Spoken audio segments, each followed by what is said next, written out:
All right. What's up, everybody? I got to just get everything set up.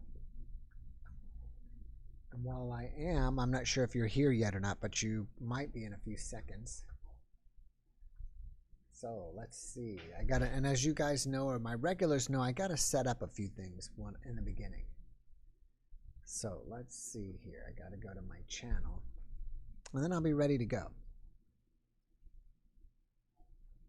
What's up, everybody? All righty. So I'm hoping you're having a great weekend so far. We're 1 week away from the Halloween Eve live stream, or what we call the Halloween stream. All right, so what else do I need to do here? Let me just finish setting this up. And I think I always say it takes me a minute to set stuff up because it's got to be live to set it up, at least most of it. So let me do that. Oh, darn it. Let's have we save that. Hit save. And let's go here to the details.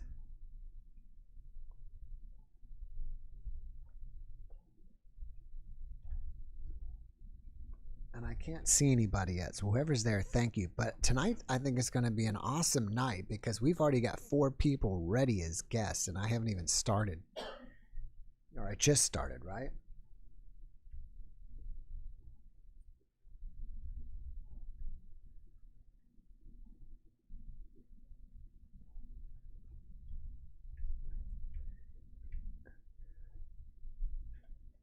And again, just hang on with me. I'm trying to get this set up. Excuse me. My coughing's been a lot better though. For those of you who have been around, I've had this kind of cough, but generally it's been quite a bit better. And then in the description, if you have Zoom and you're not sure how to get in the description is my room ID and then the actual password to get in. All right, so I think I've got everything set up. I'm pretty sure, at least. Let's see, where are we at here? Let's check this. That looks good. And I'm almost there, so I can see if anybody's here. And 40 people here. Wow, okay, awesome. Thank you guys for being here already. 40 of you. Thank you, thank you, thank you. And that wasn't what I wanted to hear.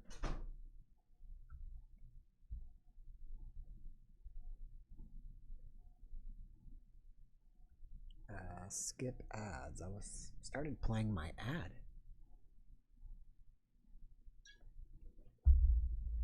All right, Patty LaBelle, hello. Pat Gilligan, hello. I think that's, no, Galligan, excuse me, hello. Mantiac, hello. Steve Baker, hi. David Bush, hi. Mary Goff, Laura, Deborah, Benny, and Patrice. Hello, everybody. Hello, hello, hello. All right, so I do have my headphones on. I didn't feel like it.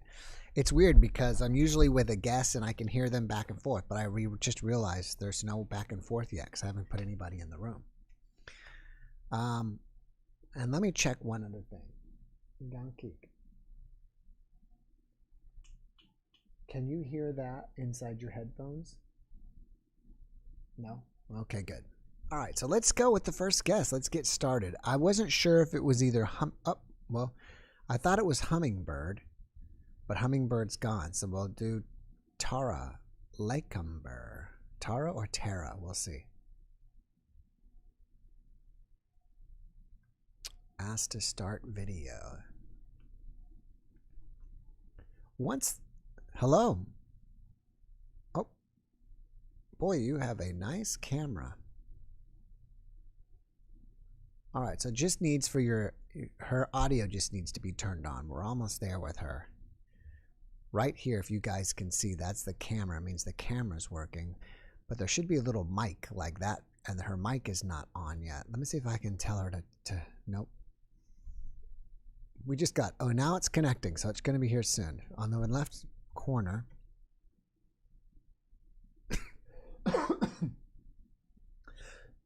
Excuse me. It said connecting down here, but she's not there yet. Okay, connecting. There it goes. Oh my goodness! I'm in. So sorry, it's first time. You made it. I was telling everybody you have a great camera. Have I? Oh, that's fantastic. Oh, I'm on my iPad. Excuse me. Oh, hello. Is it Tara or Tara? Well, you can say Tara because it's American, but I mean I say Tara because it's Irish and English. But yeah, I'm so excited to see you and join you. Thank you so much. And where are you from? I'm from the UK in Wiltshire, so Wiltshire, you might know Stonehenge. I'm in the county where Have you been there? Yeah, well, I've passed it and I've been there a couple of times. Never on the sort of solstice times, but it's nice to be in this area. I love it. Quite cold at the moment, so I've got the old jumper on. What temperature is it with you? That's what I hear up there. Is it kind of like a place where you can just drive by every day and it's like, oh, there's Stonehenge, and you have it right there in your backyard? No, it's probably about an hour away. So but I travel for work, so I kind of will be passing that area quite often. Mm-hmm. So yeah. But I'm so excited. I'm very nervous. And it's my birthday here. So it's like a brilliant birthday present to me. Awesome. Happy birthday. Thank you so much. Now let me ask you a question. Have you ever looked up those skylights and seen a UFO? Not a UFO. Behind you. No, I wish. The skylights up there, yeah. Yes, I know. It's a bit bright. Is it a bit bright? No, everything's fine. I have something in my throat. It's driving me crazy. I normally don't keep coughing like this. Have a drink. I know you often cough, don't you, poor thing? Well, I think the hurricane blew something in about a month ago, because the hurricanes start in Africa and make their way, or at least if not Africa, halfway out the Atlantic, and make their way here, and the winds blow stuff in. I know. I think I'm okay. Oh, that's great. So I suppose what I wanted to come on for is I've not had an NDE, and I don't think I've had an OBE, but I've had experienced all the Claires, and I just wanted to sort of tell you a little bit about a few of them, if that's okay. Great. So I've always been had a lot of intuition since I was a little child, but the first thing that really properly happened to me was when I was a couple of years before my grandparent died, and I just had a feeling I had to prepare for his death. I didn't know why, but I just was prepared in my brain that he was going to die. And when he did, I was totally not surprised. And when he did die and everyone was at the funeral, I didn't cry, and I felt terrible because, I didn't cry, and I was like trying to cry, come on, and it didn't happen. So that was my sort of first thing that really happened. And then the second one was when I was with my first real boyfriend, serious boyfriend, and the second boyfriend, I had a dream, and it had the same type of dream with both boyfriends. And in the dream, I see them, and they're in a garden, and they're with a girl but with no face. And somehow I immediately knew that they were being unfaithful. And the dream happened on the night they were faithful. Obviously, I wasn't with them. Wow. And yes, and then with the first boyfriend, I asked him the very next day, and he admitted it. I did carry on with him for a bit longer, and then we eventually split up. The second boyfriend, I didn't find out for a few months, and then he admitted it, and found out that I dreamt it on the night he was unfaithful. So that was quite amazing. So my husband, the first thing I told him when we got together was, if you're ever unfaithful to me, I'll know it, because I can dream. I have these dreams, and it's weird because they're kind of weird dreams, but somehow instinctively I understand what they mean. In fact, when I got pregnant, I had a dream that all my teeth fell out. Somehow I knew that was to do with my pregnancy. So that was dreams. The second one was, no, the third one was a knowing. And it's so funny because I always thought I coined the phrase knowing. And it was only until I saw your podcast, hearing people saying they had a knowing. And I thought, oh my God, all those years ago, it wasn't just me. Mm-hmm. And it was just, I had a knowing about, we'd split up, my first boyfriend, but I knew that I was going to hear and see something about him on radio and television. And I just knew it, just gonna know. And sure enough, about 3 years later, he was on the news and the radio. And it was something to do with, I can't remember the story, it was something to do with family getting into trouble with the police. And when it came on, I thought, oh my God, I knew this. So that was that one. And then when I moved up to Manchester and I was in student digs, I had an auditory clairaudient. And I was in bed, it was really, really cold. And so I had an electric blanket. I doubt you had them in the USA, but over here it's really cold. So you need an electric blanket sometimes. And I suddenly woke up in the middle of the night. A male voice, the left side of me, suddenly went, Tara, you're getting too hot. So I woke up thinking, oh my God, there's a man in my room. There wasn't a man in my room. And I was like, oh my God, what was that? And it's, again, listening to your podcast sort of made me realize, oh my God, this was, I knew it was real and it happened. It was a clear, like a person standing next to me, and it wasn't in my head.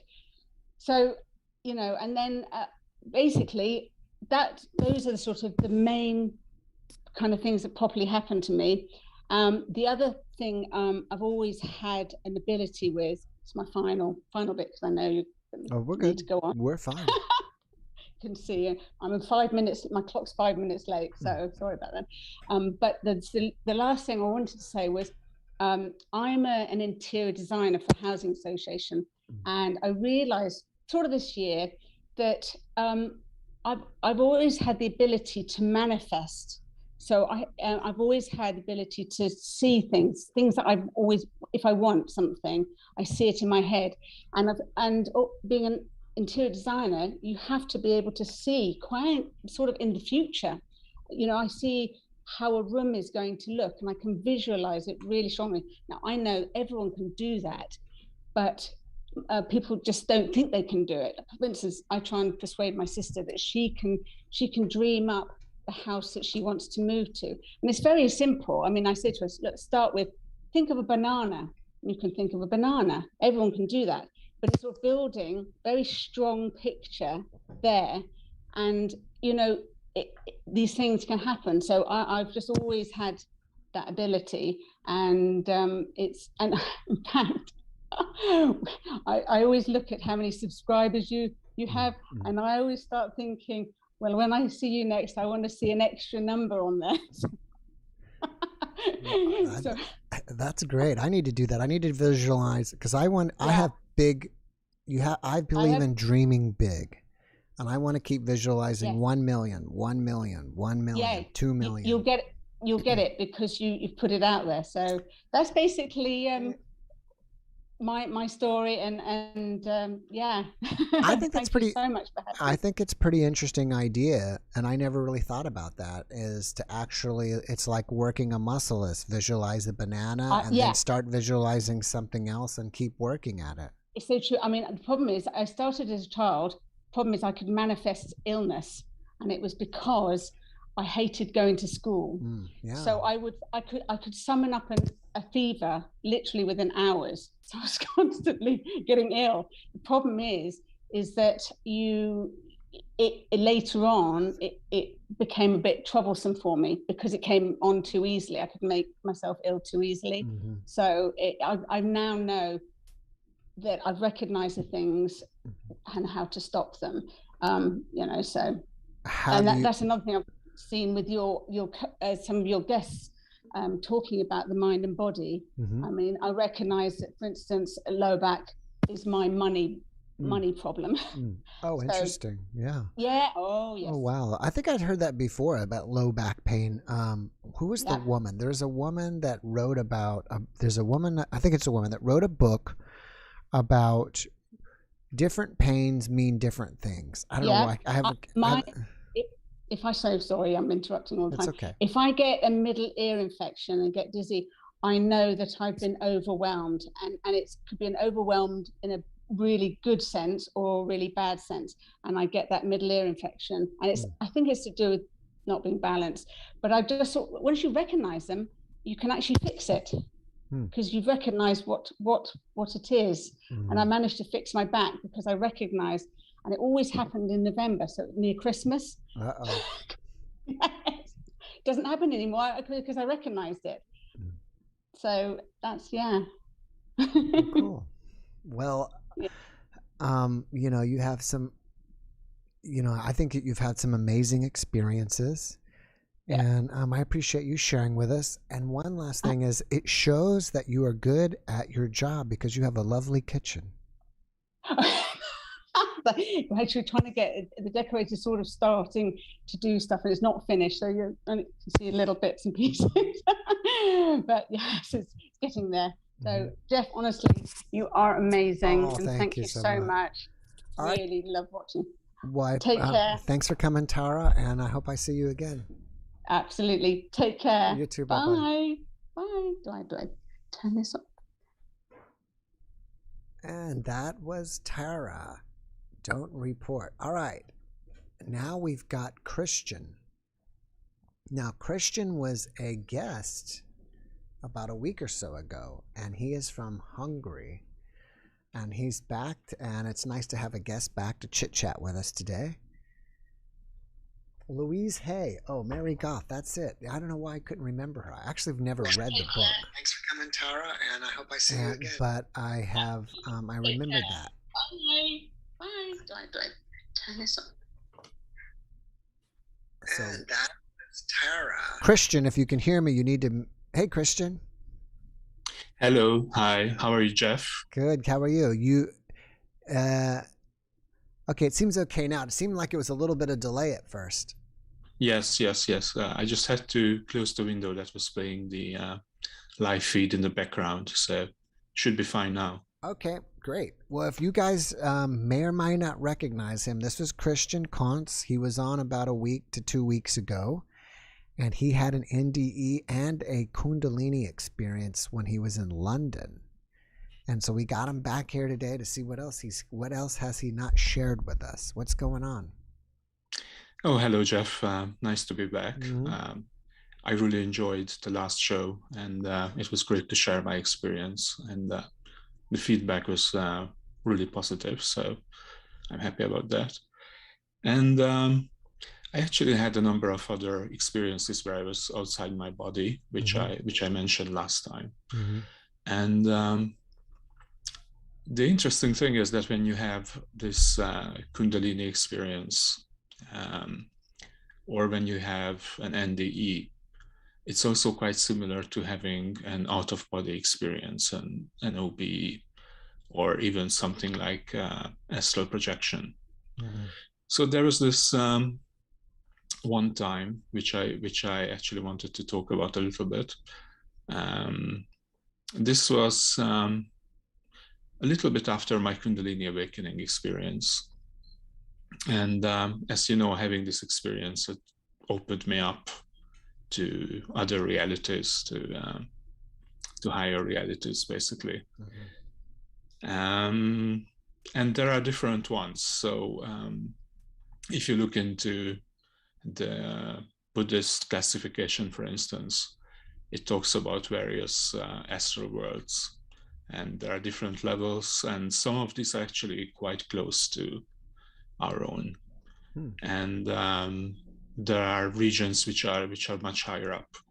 So I think there are altogether maybe 31 different astral regions, you could say, and each one of them is higher than the previous one. So it's in terms of vibration, basically. So when you when you have a Kundalini experience, then you basically raise your vibration to a very high level, and you can experience these higher regions. But what also happens actually is that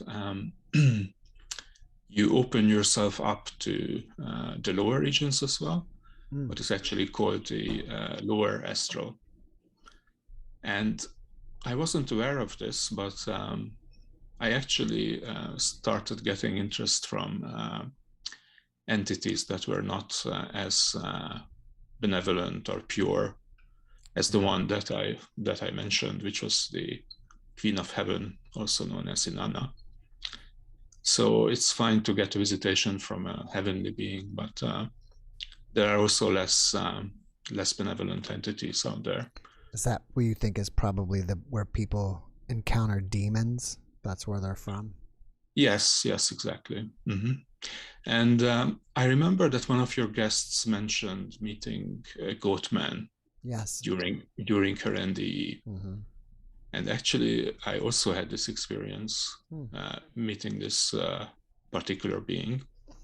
Do you think it's the mythological creature Pan? It could be. In this case, it was actually a different one. I did some research afterwards because he did tell me his name, but I'm not going to share it here, just because it's a bit like Voldemort, you know. You don't want to. You don't want to say the name. I made the mistake one time of talking about this to a friend who also had an NDE, actually a proper one, after a motorcycle accident. And after his NDE, he had the ability to see the spirit world, basically. So all the spirits that are around us, but we can't actually see them. And so when I said out this entity's name, we came under spiritual attack, which I could only feel as a very sharp headache. But he actually saw like a number of spirits that started, surrounding us and putting us under attack. So then I learned that you are not supposed to say these names aloud. So you have to be really careful with this. But just to give you a clue, this particular entity is actually mentioned in the Book of Enoch. And he's one of the leaders of the Watchers, as they are called. So let me ask you this. Do you think it's a good idea for people to want to have a Kundalini experience or not? Usually no. No, why is that? Yeah. This is something that I think should be happening to you naturally. So if you meditate, and this is especially true in Buddhism, where Kundalini experiences happen quite a lot, but they don't really talk about it that much. But it's best if the rising of Kundalini happens naturally, because when it doesn't, when you try to force it, and there are actually various breathing methods and different tantric methods, as they are called, which you can use to force the Kundalini to rise prematurely. This can cause a lot of issues. So I have a friend in Australia who did this because she belonged actually to a sort of quite obscure Hindu sect, you could say, which only exists in Bali now. So it's actually extinct in India itself, but it's a very ancient tradition. And so she learned about different Kundalini raising methods, and some of them are actually quite extreme. So, if you think about the yogis in India and some of the more extreme things they get into, she did that, and actually she suffered quite seriously because of this. Sorry? In what way did she suffer? Well, there was this extreme heat all over her body, quite a lot. And she had various neurological symptoms, yeah. So to do with the nerves, like twitches and just having these hot flashes all over her body, for instance, and not being able to rest properly, and digestive symptoms and things like that. Mm.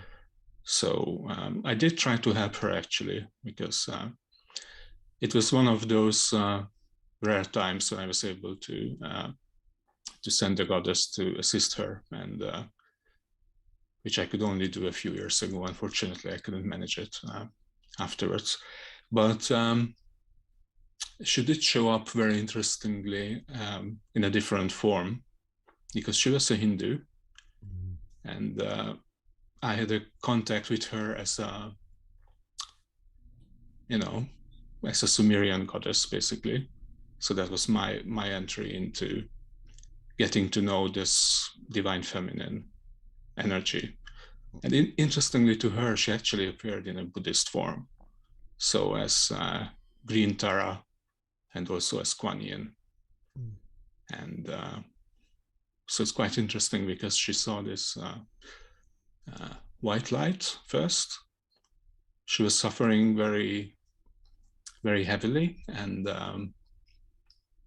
so she said, that's enough. I cannot take it anymore. She basically prayed for help. And I told her that, help would be available, that she would get a visit from the goddess herself.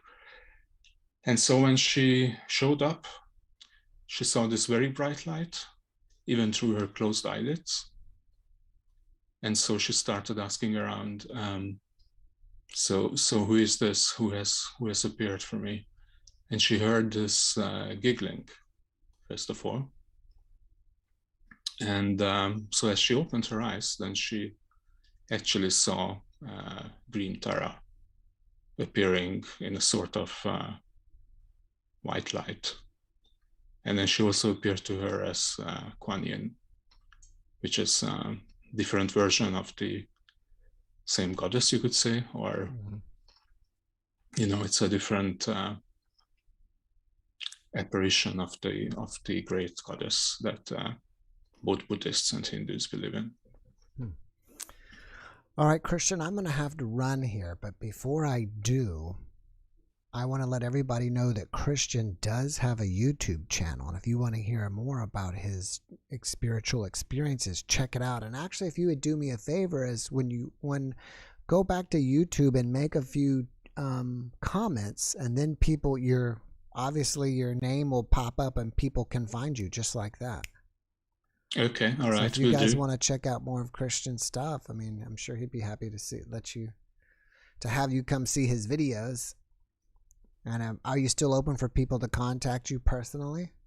Yes, they can. So they can contact me at christian.cons, which is KONCZ@gmail.com. There you go. Christian.cons@gmail.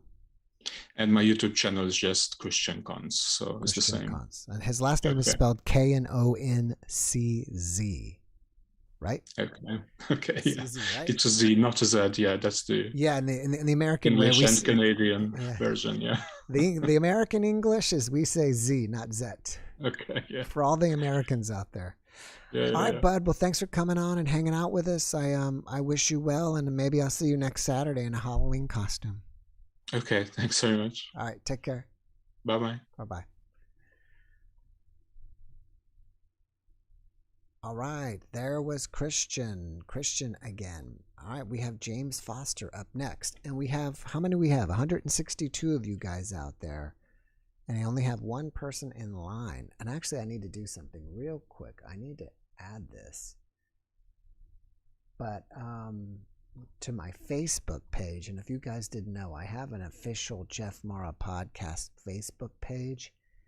And if you want to contact me, a lot of people contact me there and either tell me they want to be a guest or recommend guests or whatever, that's the best way, because you can just go to the Facebook page and you can, there's a place where I guess it just says, leave a comment or send me a personal message. And you can do it there. All right. So on that note, we will have James in. See what James is up. Now, I remember that the name James Foster seems familiar. So I think we've had him up here before, but I could be totally wrong. We'll find out. Hello, James. Can you hear me? I think we have had James on. James, where are you from again? Are you in Europe? Can't hear you. I think your mic is muted. Check your microphone. Your mic may be muted. Oh. Because it's not coming through. It shows right here that it's there. It's muted. But I'm not hearing you. Do you have a little switch on your microphone somewhere that you can turn on your switch? Because that might be what's going on for you. I can barely hear you. Barely hear you. You got to like pull your mic out or anything? Oh, there it is. Hello? Now I hear you. You hear me? Much Okay. better. Okay, that's great. Yes, you're back. Yeah, You're a big fan of AC/DC? Yeah, I really like AC/DC. I've seen them right. twice, once with Bon Scott, Uh-huh. because I'm old enough to remember when he was around. Mm-hmm. And then I've seen him with the new singer, and that Brian Johnson, so that was good. Can I give you my AC/DC story real quick? Yeah, why? I was seeing AC/DC in Louisiana, and I'm pretty sure you're from Europe, but you may know Louisiana, and it was crazy hot in Louisiana, and in one ticket you could stand anywhere. So I was probably about 19, 18, and I went with my cousin, and I don't know where she went, but I just kind of wandered my way down to the front, and it was so crazy hot, and I was just dying. Well, not dying, obviously, but I was really thirsty, and I was right in front of the band, and the lead singer, the new guy, Brian Johnson, right? Brian Johnson, yeah. I just looked at him and said, "Give me your beer."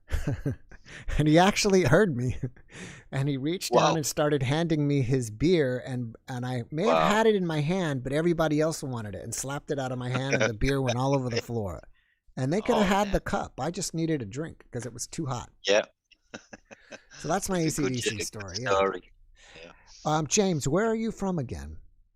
I'm from Belgium. Belgium. I knew you were from Europe. Yes, I Yeah, from Antwerp in Belgium. Antwerp. All right. What's going on with you this week? Yeah, well, I just thought I'd pop in and say I'm not doing too much this week. It's now the weather has changed a little bit. It's a little colder. Mm-hmm. So just take it easy when it's colder weather.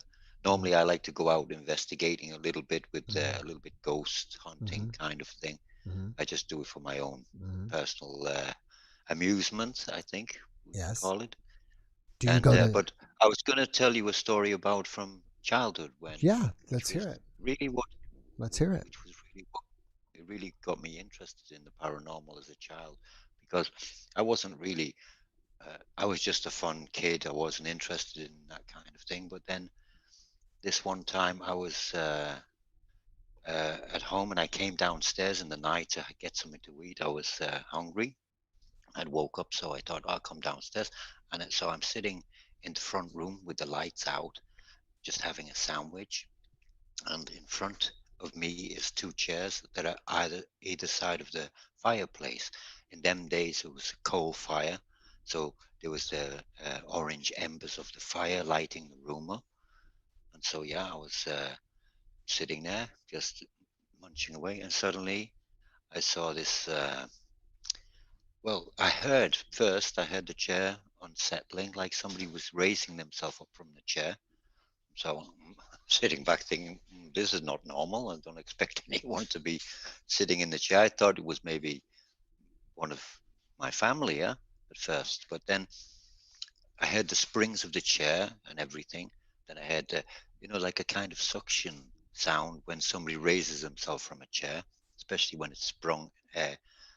It's got springs, and then this figure stood up. It was I can only describe as a shadow figure. It was like a monk, very dark, very dense. So you could see the outline of it, but the only real I saw, it was hooded, but the only real detail I saw was the hand and a kind of some maybe rosary beads or something coming down. But the hand was very clear, and it kind of skated past me, like, because I was like sitting back thinking, well, what's going to happen now? And then, of course, the spectre kind of went by me, and then it went straight through the front of the where the windows are. It just went straight through, like they went there. So I think it was a what we call a residual energy, something that wasn't aware of me. It wasn't an intelligent energy. It didn't communicate or let me know that it was aware of me. It just went out through the front of the windows of the house, but they were all locked and there was curtains and everything, so it just went just straight through. But it was just like such a crazy event. I was like, why did I see that? And I'm just a kid. But it's the difference is, for me, okay, if it had a situation where it was just an image, that would be fine. And I'd say, oh, well, it was just something I thought of when I was a kid. But it actually blocked out the orange glow of the fire as it went past. So it had a density about it. So I couldn't see through it. There was an orange glow, then there was this black mass, and then gone. And so I had several other situations in that same house as a child growing up, where there was times when you'd hear walking up the stairs, and then something would come to your bed, and you're laying in bed and you feel the pressure of something sitting. But when you're looking, I wouldn't see something. I'd be like, I don't see it. I'm looking, but the strange thing was, maybe it was just my mentality or something. But I never was afraid of it. I never been afraid of something like that. But I guess there was no religion in our household or anything like that, so there was no real offset. The only thing I heard about spooky stuff was in films when I was older, but I was raised without really anything to do with religion. So I believe that was something that made me kind of less afraid of it and more curious and interested in it. Because I see, I mean, even now I laugh when I see some ghost hunting people and they're jumping all over the place. And I say, it's like the last thing you want to find is a ghost. And I'm like, please, yes, open the door and come in and talk to me and sit with me. And I want I want them to come, but I'm not getting so much of that. I get a few little what I call as light anomalies. A few strange movements of light and stuff like that.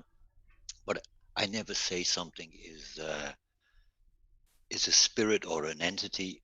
Well, it can be an entity, I'd say, but I never say something is more than an intelligence. Yeah, unless it communicates. Now, if it communicates, then you can say, okay, I saw it in a physical sense, I heard it, and it showed intelligence. So it has to have more than just a visual effect, something that you see flash past.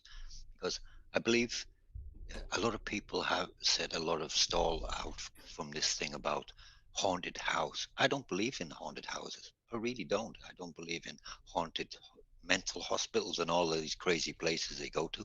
None of them places are haunted.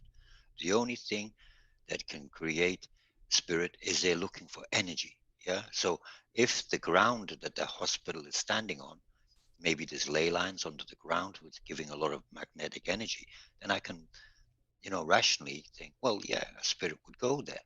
But it's not going to just go to some empty mental hospital wandering around. It's a complete waste of time. Why would it do that? Right. The only thing that would be there would be something residual, which is like an echo, a playback in time of an event.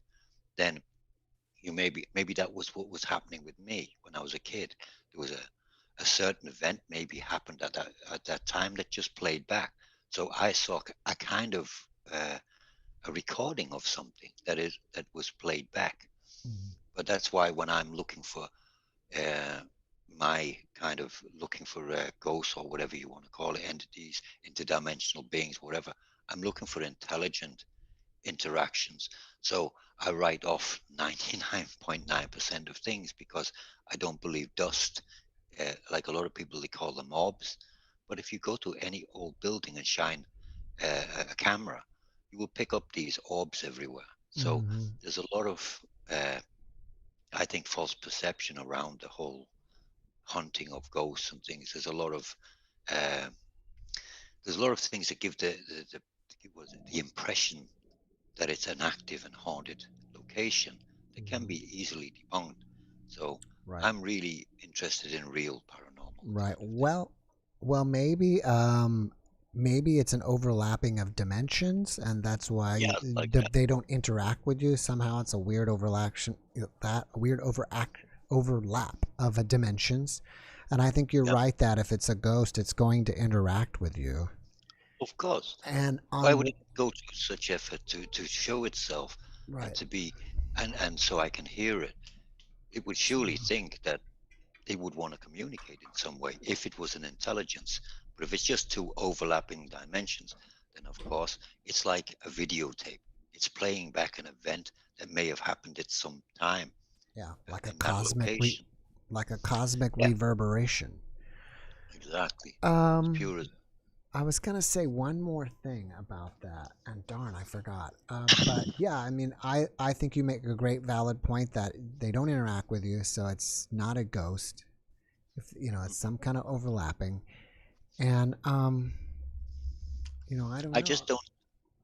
My point is about the paranormal community. I just don't think they represent themselves very well. They should be more interested in what they capture that they can verify and make more efforts to do it scientifically I rather understand. than to just to jump to conclusions and make because how many variables there are before you can actually make a real valid claim on a spirit. There is many. You have to rule out so many things, and because each thing can debunk. Right. Yeah. Before I go here, on one of my videos, it may have been with Dr. Graham, but I'm not sure because it was so long ago. But I saw an orb, because I have the same questions you do. Is it dust in the air? But one of the things I thought was so surprising was it moved, it stopped, and then it blinked 3 times. And then That's I interesting. don't know if it left or it just Now, disappeared. But I found it fascinating that it stopped, and then it just because the dust is never going to stop. It's just kind of floating in the air. So why would this thing stop and then blink 3 times? yeah, And I was like, that that's a was good kind point. of But a big wow for me. yeah, well, I would call something like that a light anomaly rather than a dust particle being illuminated. Hmm. Most of them, 90, as I said, 99.9% of these orbs that you can see, there will be just dust particles being illuminated by the camera light. However, we can never rule out the that point of a percent that they could be manipulated by something else. Yeah, Hmm. but that's a very. I think the percentage is so low. It's it's rare, very rare. It's not an everyday occurrence. I mean, if you go to building, any old building, you get thousands of these orbs floating around. Now, there's got to be when you think about the amount of different movements that they're creating, there's got to be at least one that acts a little strange in all of the millions that are moving and interacting. Right. So, but a lot of people, they hold on to the smaller detail and they say, oh well, that's and they make that assumption for all. Not that you're doing that, but a Right. lot of people do Right. because they try to fill up the space of their videos with uh like, oh, something's touching me. Well, that could be your paranoia. Right. because you're in a scary place, you're feeling nervous, Right. and so you might think something is touching you or something is interacting with you in some way, and it's difficult to then take that position that it's an absolute. You always must take it with a little bit. There's a there's some variables here. Maybe there are some other reasons why you're feeling this way. So I always think if it's the evidence can be documented on camera, can be heard on camera, that's the kind of evidence that I rule in. Everything else I rule out. Personal, how it affects somebody's person, I don't take that because that's a personal thing. I don't see that as a evidence thing. That's the state of one's mind in that way. Right. All right. Well, maybe you can come. I got to run. I got the next person waiting, but maybe you can come back and we'll have a whole discussion on orbs next time. Okay. That'll be cool. Okay. Thank you. All right, James. Thank you for your thanks time, for stopping Jeff. by, bud, and thanks for staying up late with me. You take care. Okay. Stay warm over there. Bye. All right, orbs. Yes, that was that orb that I did. Dr. Graham, I think that was one. Atheist Doctor. If you've seen that one, Atheist Doctor has NDE, and I think there was even he saw an orb flying around the room while we were having it. And it was either that one or another one. I wish I could remember the one where I saw that orb blinking. And let's see if we can get Kathy in here. Ask to start video. So there are about 200 of you in here, and I don't have anybody in line. I'm sure that a couple of you out of 200 are ready to share. So you're welcome to get in line, and she's connecting to audio. Kathy, can you hear me? Yes, I can. How are you this evening? I am doing okay. Great. Where are you from? I am from, I guess you can probably guess. I am from the South. Well, yeah. What part? Alabama. Alabama. What part? I used to live in Florence. You used to live where? In Florence. Do you know Florence, Alabama? It's in North Alabama. Right. It was about 10 miles from Tennessee. Yes, I live near the coast. Oh, down in Mobile? Across the bay. Mm-hmm. I've had a podcast guest from Mobile. He made a movie of his NDE. And I think you can watch it, maybe even for free. I don't remember, on Amazon. And I can't even remember the guy's name. That's terrible of me. But I just have so many guests. I can't remember all their names. But he is from Mobile. Did you ever see that one? Do you know the name of it?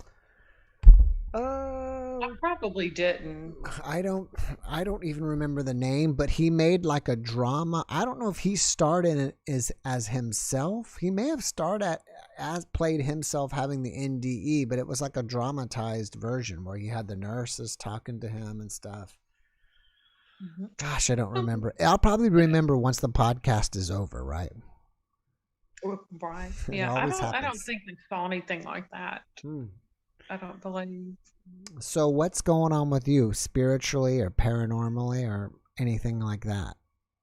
Well, I did, growing up, there was some paranormal stuff that happened. There was a voice, and it wasn't just me. There were actually other family members heard a woman humming, and they wouldn't tell anybody until they finally told each other. And we were very young, so they were quite rattled. Mm-hmm. And then I remember where I was at, what I was doing when I heard it. And my brother was in the room. He was just a kid. And well, I was a kid too, but he was younger than me. And he was sitting on one sofa. I was sitting on the other. I was doing some homework. This has been a long time ago. And all of a sudden, I hear a woman humming. It was as if somebody was walking through the room, humming just some tune. And I basically followed the sound with my eyes. I couldn't see anything, but I followed the sound expecting to see something. And it just like came through the living room. And then it continued to walk through. And of course, the further it got, you know, the more faint it became. Mm-hmm. And so I looked over at my brother, who was just a little kid, and his eyes were like big as golf balls. Mm-hmm. And he jumped off that couch and got on the couch with me, wrapped his arms around me, and said, "Kathy, I heard a lady humming." And I said, "It's okay, it's okay." I said, "I heard it too." I said, we both heard it, and it's okay. As I became, protective mode, and we just sat there on the couch for a while, and it was kind of late at night, and but though it was experiences like that. When two people hear or witness something together, you're not losing your mind. Yeah. You're not imagining it. And so and how old were you at that point? I was probably about 12 or 13. And we didn't live in an old house. My parents built that house, and it used to really scare me. Through, when those things would happen, and when you're that young, fear can just really take hold. Now it's like, don't mess with me.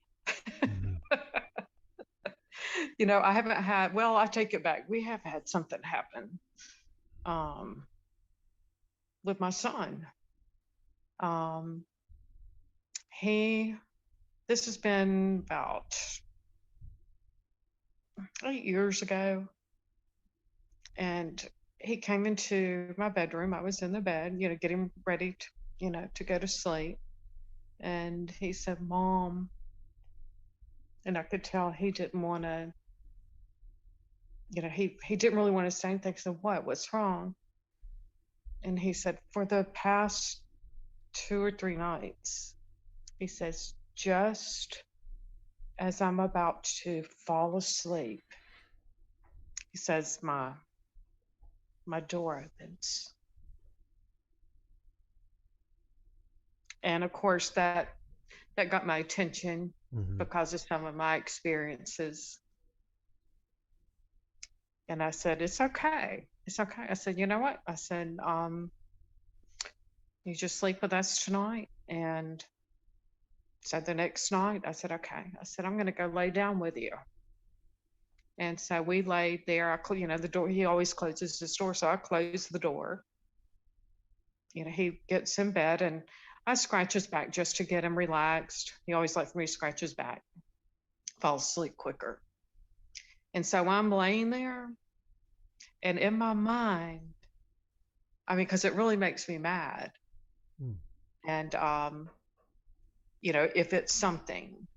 And I said, and in my mind, I didn't say it verbally, because I would never say it in front of my son. Mm-hmm.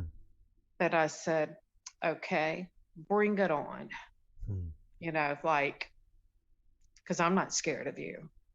And as soon as I said that in my mind, the door opens. And I, in my mind, I said, "Get the hell out of my son's room, and don't you ever mess with my boy again. You got it?" And I was angry. It's like, I'm not scared of you. you know, you're messing with me. And never had a problem again. Wow, that's great. And I told my son, I said, listen, I said, I know it scared you. I said, but I think some of these things that happen, they feed off the fear. I said, and you just have to dig your heels in, and you say, get out, don't come back. You know, you've got to not let fear overtake you. Because I stayed, as a kid, I stayed scared. This stuff scared me to death. I didn't like being alone in the house when I was a kid, because I was afraid of what I might hear. And so we never had didn't happen anymore. Wow. Well, you're an amazing mother. So, well, you know what? It's that maternal instinct, you know, what you want, what you fear for yourself and what you fear for your child. I mean, you know, the mama bear comes out. And it doesn't matter what it is. It's like, I'll take a hit. What also makes sense is that fear is probably a lower energy vibration. And so fear, you lower your energy or your vibrational state, and maybe you're more in contact with entities, and moving up into anger actually is probably a higher vibration than fear. And even that, I became very protective. It's just like, you can't, you have to stand up to it. You have to stand up to it. And for people who've experienced these type of things, there was a lot of stuff that happened. You know, it would be a long conversation, but that was just the one I just told you about, was the witnessing together. Yeah, and I think it's amazing. You know, things like we had the old 8-track stereo. Things like would come on with the volume full strength in the middle of the night, those kind of things. And it's like, you know, just weird things, you know, would happen. But anyway, that was just one of my experiences. Well, I appreciate you coming on and sharing with us. It was almost like a good spooky ghost story. And next Saturday is Ghost Night for the Halloween stream, because it's the night before Halloween. So if you have any more, be sure to come back next Saturday and give us a spooky story. And costumes are optional. I've already got mine, but you don't have to wear one. Well, the costumes are like a mask, are great for the shy people. Oh, perfect. Yeah. So for everybody listening, you made an amazing point. So if you want to come on and share, but you don't want to be seen, you can wear a mask. Maybe just make sure that we can still hear you. But that is an amazing idea. Yeah. That's amazing. I have a feeling that maybe next Saturday is going to be like huge. Maybe the shy people will come out. I'm actually one of the shy people. Well, see, I don't know how many people are on here right now listening to me. About 200, but nobody would know you. Gosh. But nobody would know you're shy, because I didn't notice anything. Well, that's because it feels like it's just you and me, because that's all I can see. Yeah. Oh my God. I should have said 2 or 3 people. But now you got nervous. Oh, well, too late now. All right, Kathy. Well, I've got to run. I've got 2 people in the waiting room. But thank you so much for joining us, and have a wonderful weekend. Bye-bye. You too. All right. I'm not sure who's next. I think it's Mr. Steven. That's when I saw the name first. So we'll check and see what's up with Steven this week. Steven Cake. Maybe I shouldn't have closed that. Should I have or should I not have? He's here. Can you hear me? I hear you. Where are you? So I set up the webcam. I'm going to just stand in front of it now. Where are you? I see some golf clubs. All right. You're in a garage. There you go. We got a juggling act today. Hey, you're pretty good at that. Thank you. I've got a you need to come a little closer because you're too far away. And even yeah, there you go. Now get back in the center. That's a better distance. I can hear you better. Well, see, I wanted to show you what my spirit friend does. Yeah. She moves my arm like this. Okay. If I'm just standing there, like this is her little game. Like I'll just be standing there and she moves my arm like that. So she's doing that, not you. Not me. No, it's like a game for her. Like if I'm out, like let's say I'm out golfing and I'm watching someone else hit, she's having me do this. Right. And for those of you who I need to give him a little backstory. For those of you who don't know, Steven comes almost every week and we chit chat, and he has a being with him, I guess, at all times. Yes. I forgot her name. I should know her name. I don't know why. Monique from South Africa. Monique from South Africa, and she's with him all the time. And yes. He said that she is lifting his arm right now as we speak. I wish I could secretly tell her to do stuff and see. You know what I mean? Like if I could tell her. She likes to do like circles and I wanted to see if she could like if I put music on, she'll just start having me dance to it too, and then she likes to like slap my. Do you ever have to hit your own hand to say let go? I just joke with her. I go, yeah. He goes, no, go away, and then it's just like a big game, and it's like okay.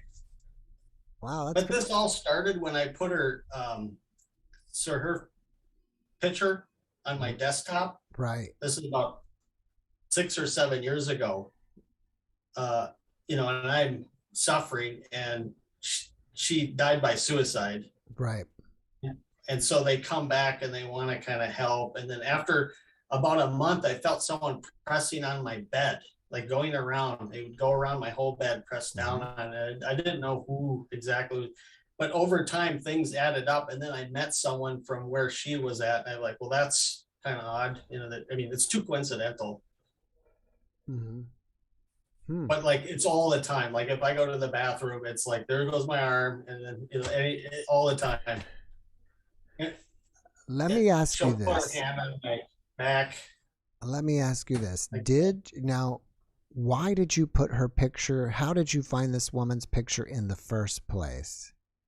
And put her on? It just felt right. I don't know exactly why. You saw her picture in a magazine or what? I don't have a regular life. Like my life was destroyed. So it's not like I'm with a female. It's not like I have a wife or something like that. So it's kind of like she's like a pseudo girlfriend type thing. She's a ghost wife. I tried to like look up a little bit about her, and like her family said she liked to have fun too. So yeah. And then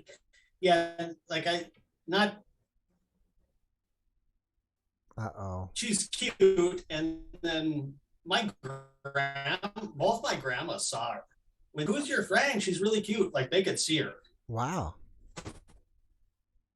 That's interesting. Can anybody else see her? We were doing so good. We were doing so good. I have a psychic friend, and I asked her, the psychic friend said that she said she's just there along for the ride type of.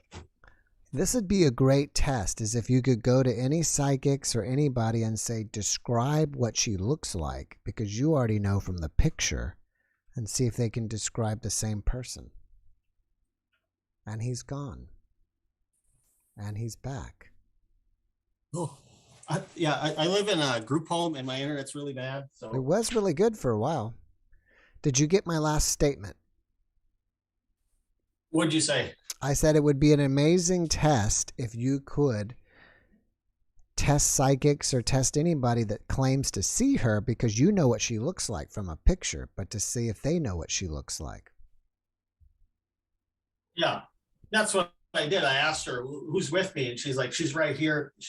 Right. This is where it's like her. I can kind of like sense her, especially if I'm laying down. Mm-hmm. If I'm laying down in bed, then I can really sense it. But it's like right here.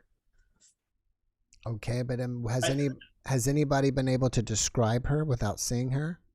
They're describing her like she looks in Besides the picture. both my grandmas saw her before they died. All right. I got a sneak peek of her because like there's like an in between phase when you haven't quite woken up. You're just like and then like she was kind of. It almost reminded me of like the Princess Leia, you know, like leaning over like that, but wearing like shamanic gear. A shamag? Like shamanistic type gear. Like, you know, right. Like the kilt and something like that. All right, Stephen, I'm gonna run to the next guest, but before we go, can you juggle and do an impression at the same time? Yeah. We're gonna put you to the test here. We got the big time here. We got some big time juggling for you, folks. We know you like juggling, so we do a bunch. Oh wow, 4. That's amazing. I've got videos on my channel, and I do way more than that. So that's great. I can do 5 balls easy, but all right, bud.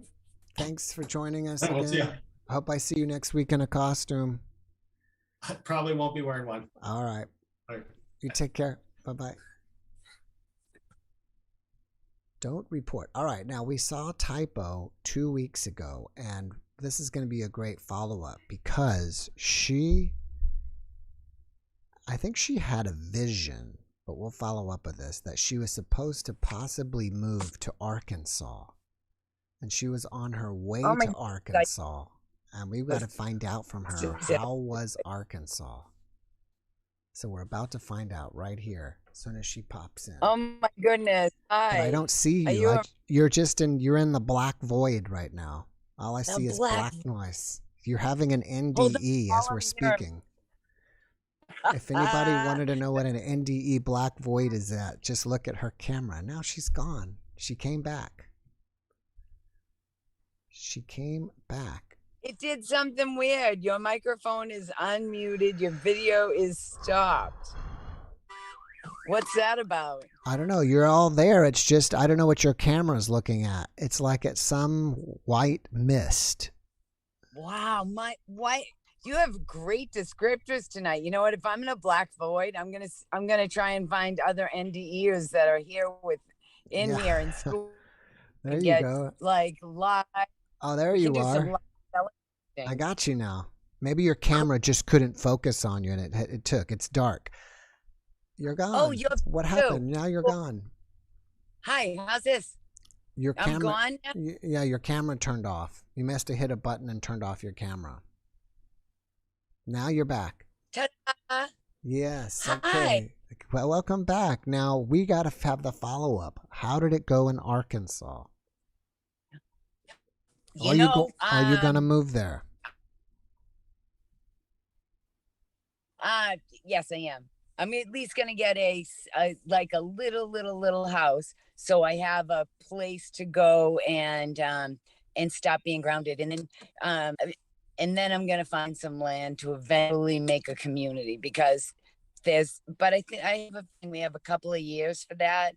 So I'm going to try and work out crypto and make some money for this land. So I'm putting together a business plan to pull it off. But awesome. I have a feeling we have a whole lot of people that are in places that they don't necessarily want to be in, and their health is being threatened by jabs and things. And so I'm just feeling like we need to get a safe space, even if they just stay there to get their head together and draw out a plan of their own. So I think I want to fill that void. Now, I'm trying to remind us, did you have a vision about going there, or how did Arkansas come up in your radar?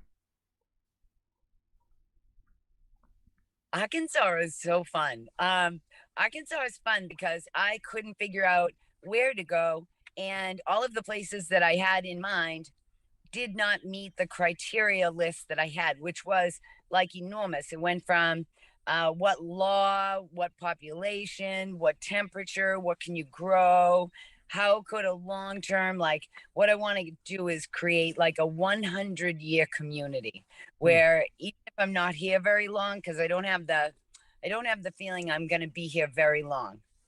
I mean, time is, who knows, but I don't have the feeling I'm going to be here very long. So I want to really use this time to set up a safe place for this next generation to make sure they can do whatever they need to do. Like they can work the land, they can warm, they have fresh water. The law is on their side, at least on a common law sort of basis, even if they change that law later.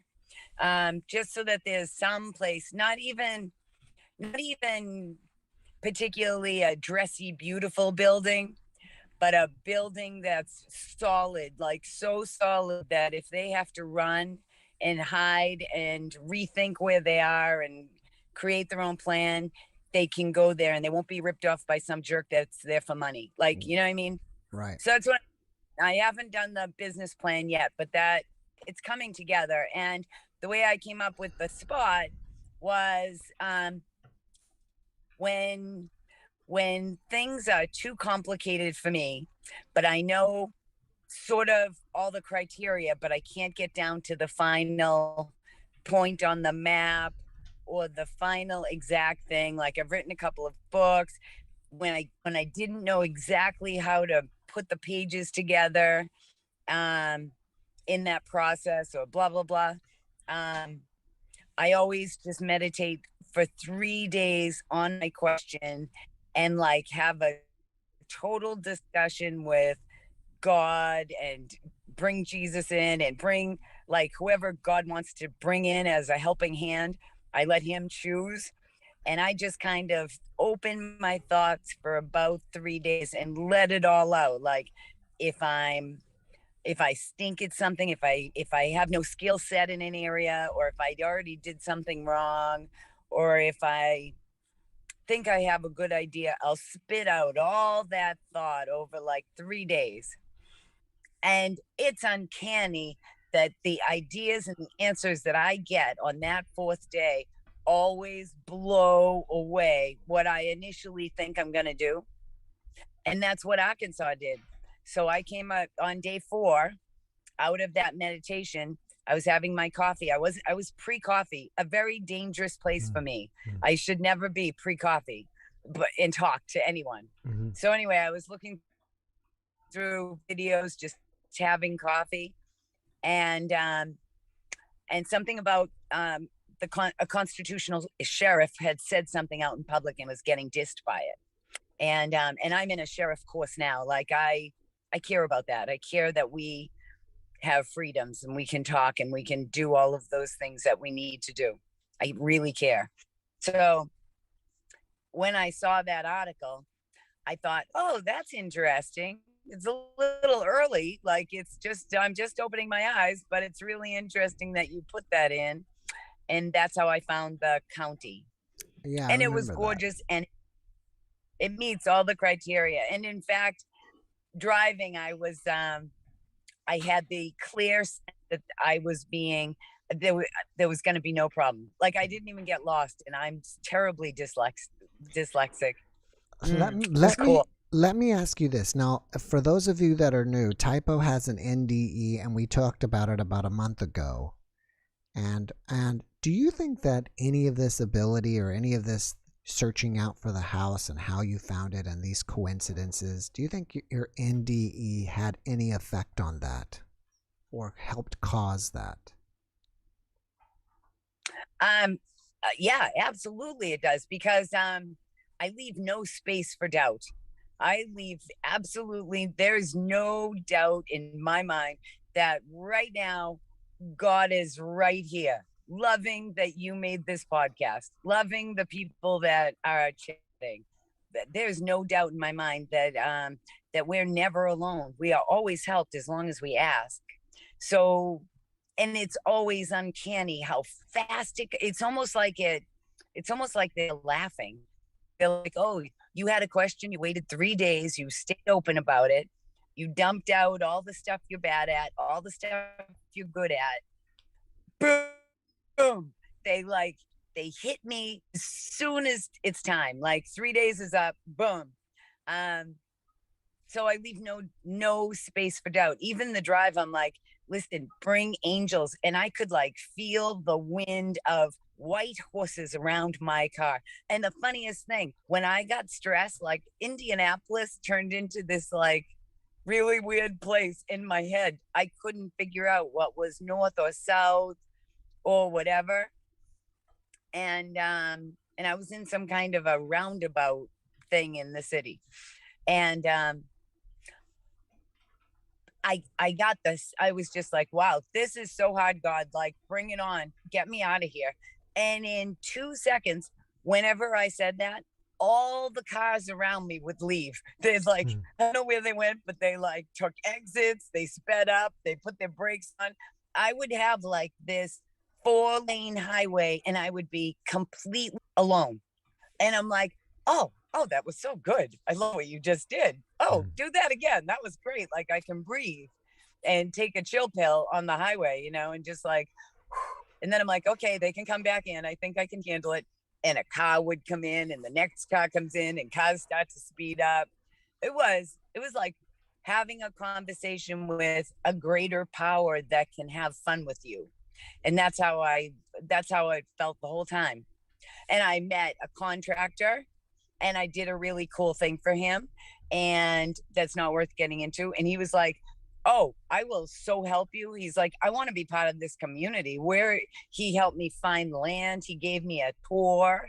He spent like a whole day with me, just looking at land and telling me about stuff. And that was out of nowhere. Wow. It was cool. What is the name of the county again? I'm not sure that I can say it right.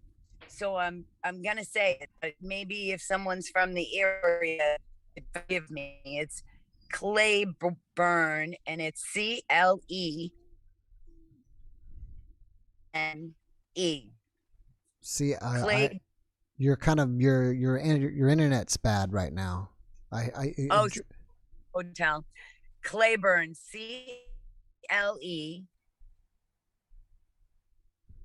CLEBURNE. Clayburn. Okay, yeah. I think I Googled it after our last one, and it looked like it's on the edge of the Ozark Forest. And it looked like a really beautiful area. It is spectacular. And it has a humongous, beautiful lake. The population density is perfect for this role. So I'm psyched. It's fun. So we'll see. But and I'm gonna put it together go ahead. Are you back in Massachusetts? No, I have 2 more days. I came down to I'm in Pennsylvania looking at Quakers, Quakerville, so that I can see what they make and buy some jelly and jam for Christmas for friends, for people. So you're on your way home though, right? Yeah, I'm on my way and I have like 1 more day. Okay, I lost you again. Oh, okay, hold on a minute. I'm going to find your I can find you. Hold on, because you're always here. There you go. Oh, cool. Oh, by the way, I love your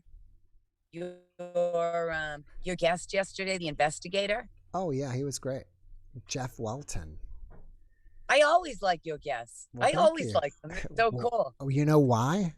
Because you are a guest. we all vibrate We're together. We're all guests, yeah. Uh-oh, you're stopping again. You're locking up again. Pennsylvania is not a good internet area for you, wherever you're at. Quakers. I don't using up the internet. I guess they don't have a good, I guess you're probably running on your cell tower, on the cell signal, your data signal, because you're not or are you in a Wi-Fi zone? Are you like parked outside a Starbucks or something and you can catch their Wi-Fi? Yes, I am. I'm outside a Marriott. Let me tell you, I'm going to go closer to the Marriott, and I'm going to tell you the coolest thing about one of your guests. All right. You know the guy that does the that did the that hypnotizes people? Yes. Well, the one that I had on recently, hypnotherapist. Yes. Adam Dents, I think. Was it Adam? Oh, yes, Adam Dents. Do you know him? So I made an appointment with him because I didn't know. It was so cool. That guy, in you, the date that you put that up, this was like. I'm losing you again.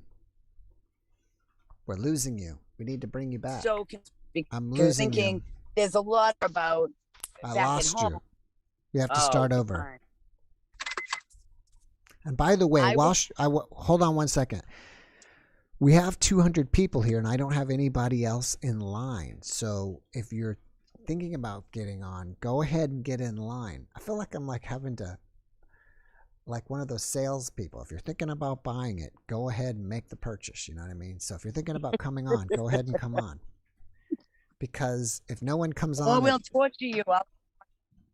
Anyways, so you made an appointment with Adam Dents, the NDE hypnotherapist, right? Can you hear me?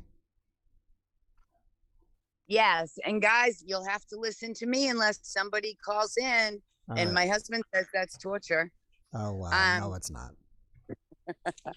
So I was really confused about how to go about doing this and not hurting the people in my life. Right. But I have a sense that I don't have a whole lot of time. So why do you keep saying that? I don't think that's a good idea. I don't believe that. I agree too. I don't say it in my general life, but in this project, I feel like I have to go faster than I normally would because I'm normally pretty slow at doing things. I'm slow and meticulous. I think you can, I like a lot of the work of Dr. Joe Dispenza, and I think you need to start reprogramming your brain and saying, I have a lot of time, because you're supposed to live till like 120 years old. Sorry, someone was at the door. You're supposed to live to your 100. Your body's supposed to last to 120, so you've got a lot of time left. You know what? I keep saying that. I've got a lot of time. I'm going to do that. I am going to do that. I love that you said that. Thank you. So, Dents, Mr. Dents. Right. So the night I saw your thing, I thought, I'm going to be hypnotized by him. And my question is going to be how to do this, that it's a win-win situation for everybody. Okay. And there were like 3 different options that I was just weighing out. So I called him.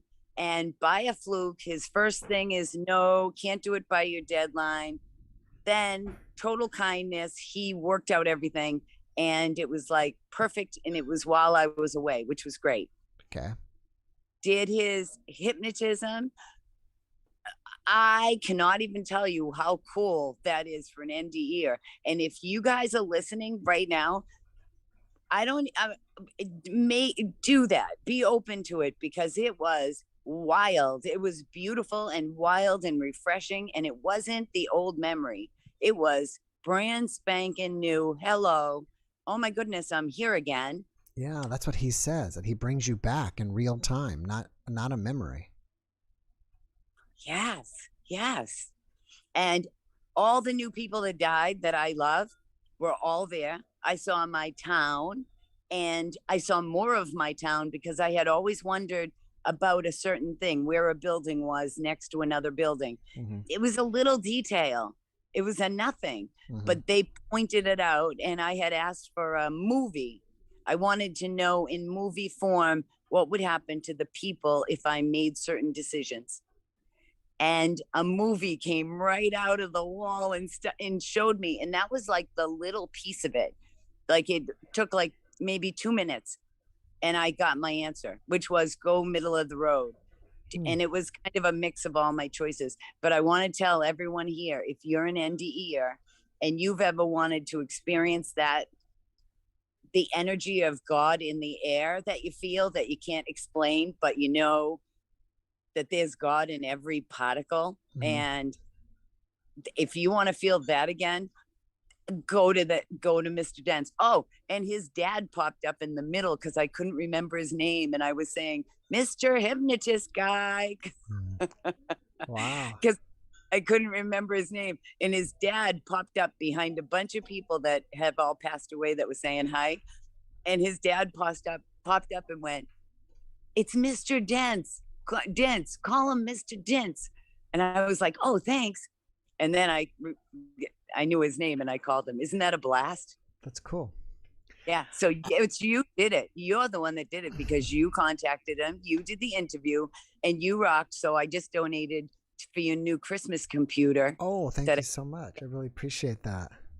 Well, thank you so much. Yeah, I'm doing that because people don't. I love to post every day, and I want to post every day, but no one really understands it. Where we're at right now, I just get grinded down because I have a top of the line computer now from 6 years ago, but it's like almost like a dinosaur for 6 years, right? Well, maybe not that bad, but for what I do, it is basically. So, I just asked for help, and people have been so very generous like you, and so thank you very much. Well, you know what? You give what you get, and man, I couldn't give you enough because that contact and having that answer just saved me so much time. So I thank you, and I love what you do. So have a great night. Thanks for letting me going on. All right, thank you. Take care, and Bye. You should. Nice. And let us all know that you're okay when you make it home. You can send us a message and say, I'm home and safe. Oh, that's a blast. I will. Thanks. All right, take care. Bye-bye. And she's gone. And Kathleen Jones is next. So let's see. Who is Kathleen Jones? Hi. I hear you. I just can't see you yet. Oh, fuck. Why can't you see me? It says your camera's not on. There you are. You're back. Here I are. Here you are. How are you today? Just fine. Actually, where are you from again? Oklahoma. Oklahoma. All right. Yes, I remember now. Yeah. How are you this evening? Good? Pretty good. Yeah. Pretty good. What kind of story you got for us? Well, I was just blown away by the response, people asking me for readings and stuff, and I was just so grateful to you for the chance to be seen and heard. Mm-hmm. But I had a kind of an interesting experience. Mm-hmm. This woman that contacted me, one of them had an entity that was bothering her. Okay. And I went and I said a prayer to Jesus, divine beings of light. Mm-hmm. I went through the whole thing, and I could feel this presence, and she had like 4 different negative entities bothering her. Mm-hmm. And I guess the word I'm looking for is banished them. And were they like demons, or what were the entities like? Well, I call them, I don't know the proper term, but I call them energy vampires. They aren't necessarily demonic, but at the same time they're negative, and they seem to live off of negative energy, and they if you are afflicted with them, it's like they cause you to always think negatively. Always negative things happen. And she even had some basically self-sabotage. And but I had never seen anybody with 4 at one time. And she since contacted me, and she said that even her physical symptoms, like her back hurting and her knees hurting and all that, has gone away. And you know, I mean, I don't want anybody to think that if they're depressed, you know, this is what it is. But at the same time, you kind of feel like maybe people should know that if you suddenly have all these negative things happening to you, and you suddenly feel very tired, and you suddenly are in just bizarre situations out of the blue, there may be something there bothering you besides it just being luck of the draw. You know what I'm saying? Right. So what were you able to banish the entities? Yeah, but I was just blown away. I never seen more than like 1 or 2 attached to any one person before. Why do you think so many? Do you think the person's energy is so low, like they're maybe doing drugs or something and they're susceptible to them, or what? Well, the thing is she said that around her, there's, in her neighborhood, there's several different you know, places where, you know, a car will come flying down the road, and then it'll stop, spend like 5 minutes, and then it's gone again. So she lives in a neighborhood where there's lots of questionable dealings, you know. And so I did kind of wonder about just the negative entities coming in with those people, you know. But I just thought it was really odd, because I mean, I'm not surprised that she had physical symptoms, because 4 of them at one time, that just blew me away. Well, we were talking earlier in the podcast, I think just tonight, and someone was talking about, I thought they were saying about entities and back pain or headaches. I think that was what we were talking about. We were talking about something else too at Louise Hayes, but it's funny. It's only been, I've only been here an hour and a half, and I was surprised I can't remember that, but we had mentioned that earlier. So it's an interesting that you kind of are a follow-up to that. Oh, really? Yeah, because we were talking about that earlier. By the way, this is Kathleen, and we had you on as a guest about 2 weeks ago, right? Yeah. About 2 weeks ago. I was, let's see, it was October 7th. So what are we? About 2 weeks ago, and she had an NDE. And so she also, I guess, does a little bit of clairvoyance work or something like that. Right. Clairvoyance, the tarot. Things like that. Yeah. So, all right. Well, thanks for sharing with us. I need to run to the next guest. I appreciate you popping in, and I hope you're doing amazing. And I'm glad to hear that a lot of people it sounds like what you're saying. Did a lot of people contact you? Yes. I'm curious. Yeah. I'm curious to hear, because most of my guests, and it's not by choice, we just never talk again. Some of them I do, and some of them I just, like I said, we just happen to never talk again. It just works out that way.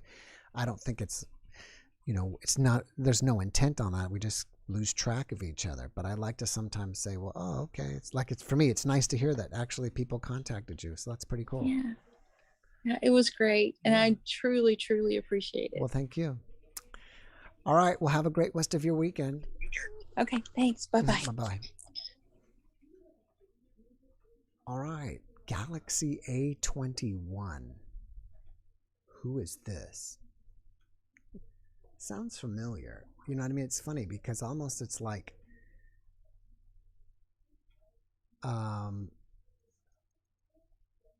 they become familiar. Some of them I can recognize and some of them I can't. And that's why I can, because it's our brother Jolt from Brazil. Can you hear me, Jolt?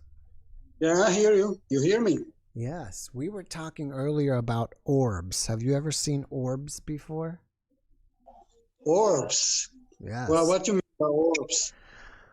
Well, orbs are like these little round lights. Some people think that they're spirits, and sometimes you see orbs coming around like they're spirits or souls with us, and sometimes people will see them flying around them.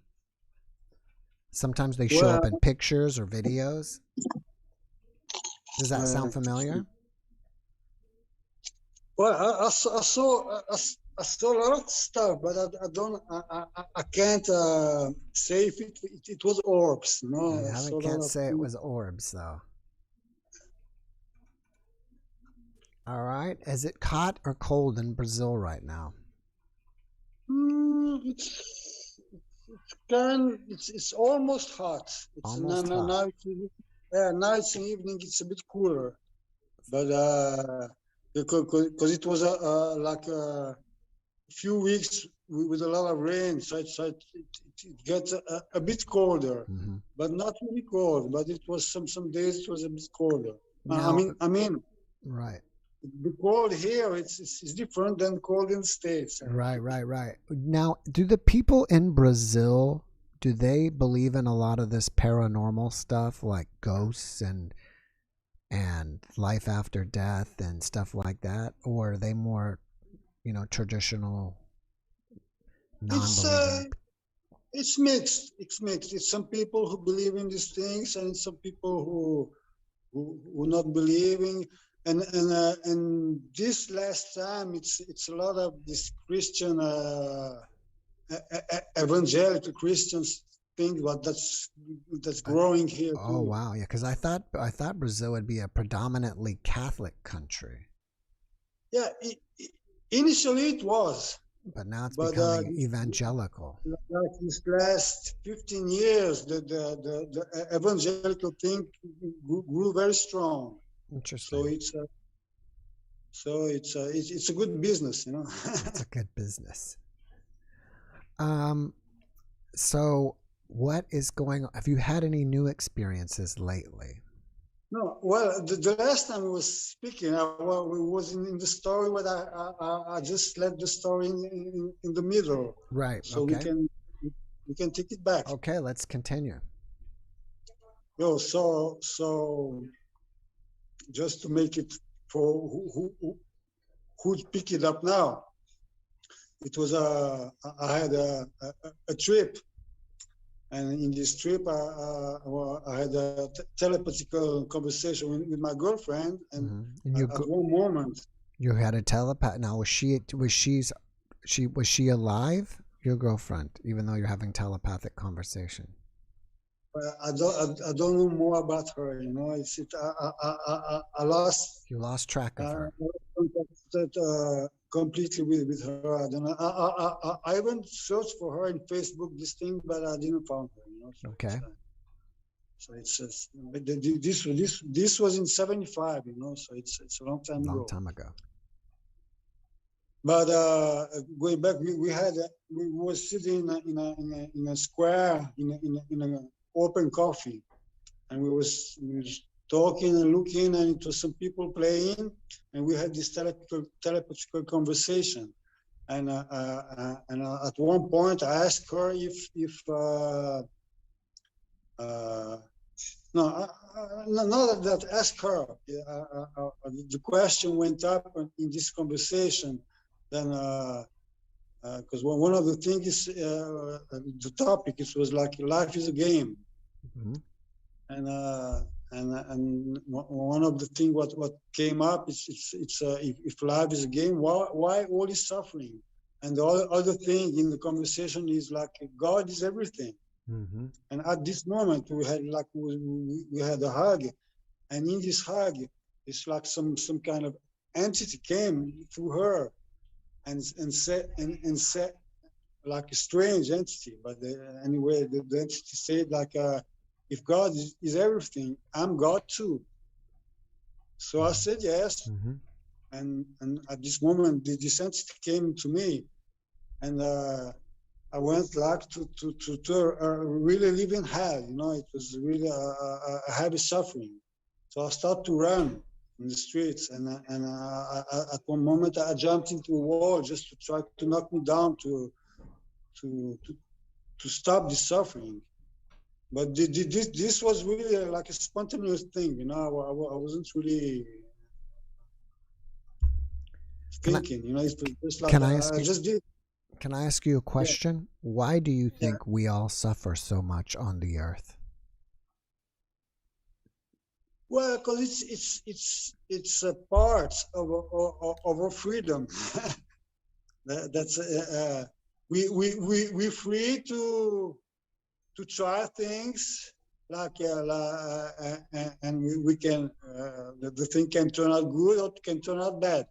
So it's part of and I think we in a part of our evolution where we're not really understanding things. So because of this, it's a lot of suffering.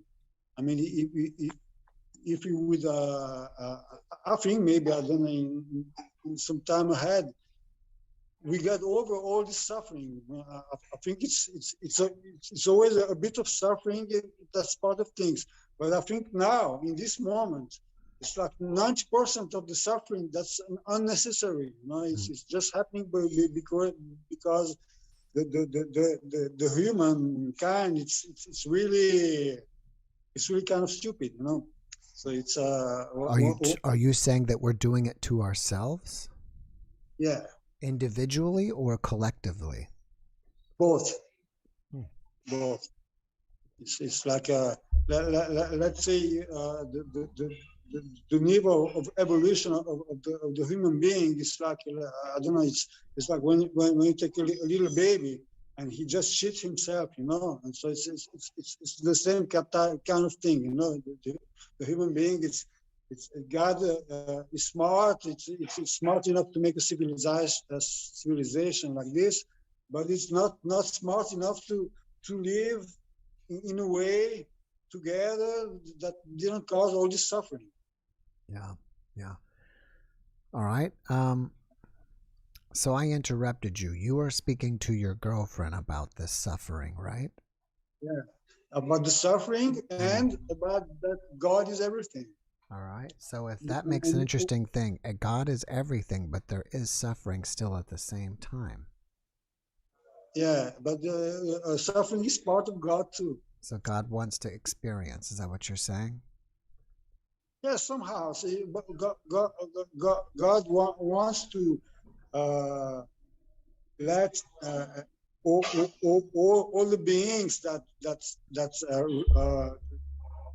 springs from Himself free to do whatever one wants to do, and a lot of things that at some stages, the things what like human beings are doing cause suffering. I mean,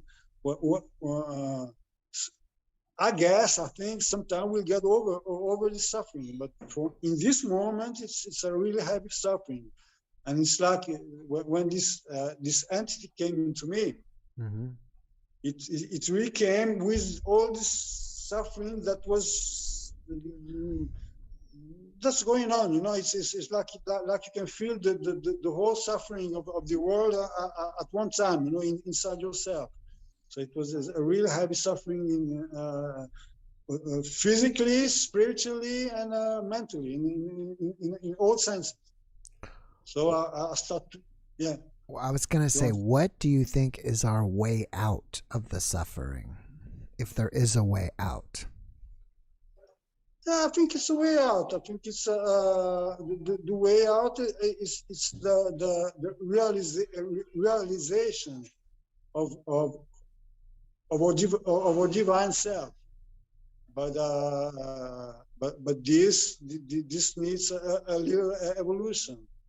I think we're on a time when it's things are speeding up. So maybe if we're lucky, in a little while, it's two possibilities. Or we make a jump and really we wake up, or everything's gonna break down and it's gonna be some thousands of years till the whole thing start up again.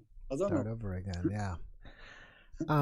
I need to pause for. I mean, just hold on a second. I want to let everybody know that my podcast, my live stream officially goes from 7 to 9, although almost every time I go past it because I keep going until people don't show up anymore. So it's 8:45. I'm making a last call for guests. If you're thinking about being a guest, and there's over 200 of you guys here with us, so if you want to be a guest, hurry up and get in, because if it goes too much after 9 and no one's here, then I might as well officially end it. But I hope you join us. All right. Sorry to interrupt you there, Jolt. I just wanted to make that before it's too late. So, do you think it's either something's amazing is going to happen or something bad is going to happen within our lifetime? Well, but not carrying on the same as we are. No, on the last session, you asked this story started because you asked me if I had any vision about the future. Mm-hmm. So okay. Like this story gonna lead to this. Okay. But just to say now, we just in a moment where things are getting in a process of very high tensions and conflicts and all this. If all this pass without destroy everything, then it's really gonna be a new beginning. But now we just in the beginning of a big confusion. Yeah. Some people believe that we're entering, or we will be, or we've already started entering into the fifth dimension. Yeah, I think this started. I think in the 60s, 70s, when it was all this psychedelic thing. I think this was like the starting of this, you know. And a lot of people, because before it was just a few people who was meditating in India or in some place in the world that had access to this. But now, like in the 60s and 70s, it was like explosion of this, and after the thing went back a little bit, but it didn't stop. So now it's continuing, and a lot of people start to get more into meditation, and this psychedelic things still going on too. So it's different ways that people start to access and open this channel. Mm-hmm. Mm-hmm. Yeah, I think probably meditation got big in the U.S. in about the 60s. Yeah, I think that was the moment that started. It started a bit before, but in the 60s when the things, a lot of people get the thing, you know. Maybe a lot of people of that generation started searching out for other things. Yeah, and I think the psychedelic thing gave a big push on this, because it's something that really opens your perception to in the thing that it's much more than this meat and potato reality than everybody lives, you know. Mm-hmm. So from this, this stimulates you to start to meditate, to start to do this kind of things, you know. Have you ever done DMT or ayahuasca? Ayahuasca, I did. You did do it? How was it? How did it work out for you? Did you get sick and vomit a lot, or did you have a spiritual experience? No, I didn't get sick. It was, for me, it was something close to acid, you know. It was different, but it was close to acid. I tried also this cactus. It wasn't peyote. It's called San Pedro. It's the same family. That was interesting too, and mushrooms. mushroom, I still do sometimes because it's close to where I live. It's you can find some, so sometime just to make like a kind of a shamanic thing, I like to do some mushrooms once in a while. So I thought that ayahuasca would be a lot different from acid, but you're saying no, it's very similar. I think that it's different I don't know, for me, it was kind of similar. It's but in some way, all these things are although they're different, but they work with the same kind of opening your mind to a deeper reality, So it's kind of a bit of difference in the chemistry and the way you feel things. Right. But the soul experience is very similar. Which one of them gave you the most spiritual experience out of all the things you've done? Well, all of them, but the more powerful was this with acid, Like this story I'm telling you now, we just interrupted a bit, but this with acid was very, very powerful. But it's just like you open, it's like you dive really deep in what's beyond, and but it's I don't think it depends on what's the thing, This got its importance, and what's your mindset is the other thing, So the two things together make the experience. All right. I appreciate you sharing that with us, because some people may not be willing to open up and say that they've done stuff like that. So you had you had this whole experience. This was all this experience with your girlfriend was while you were using that, right? The telepathic conversation with this girl.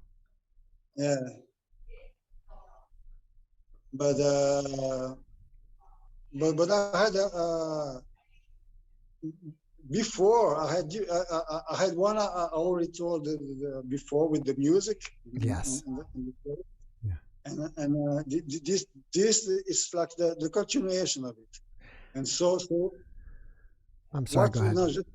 What went before is on the show with the telepathic conversation I had with the guy who was playing. It's like and God in the same time. It was like life is a game.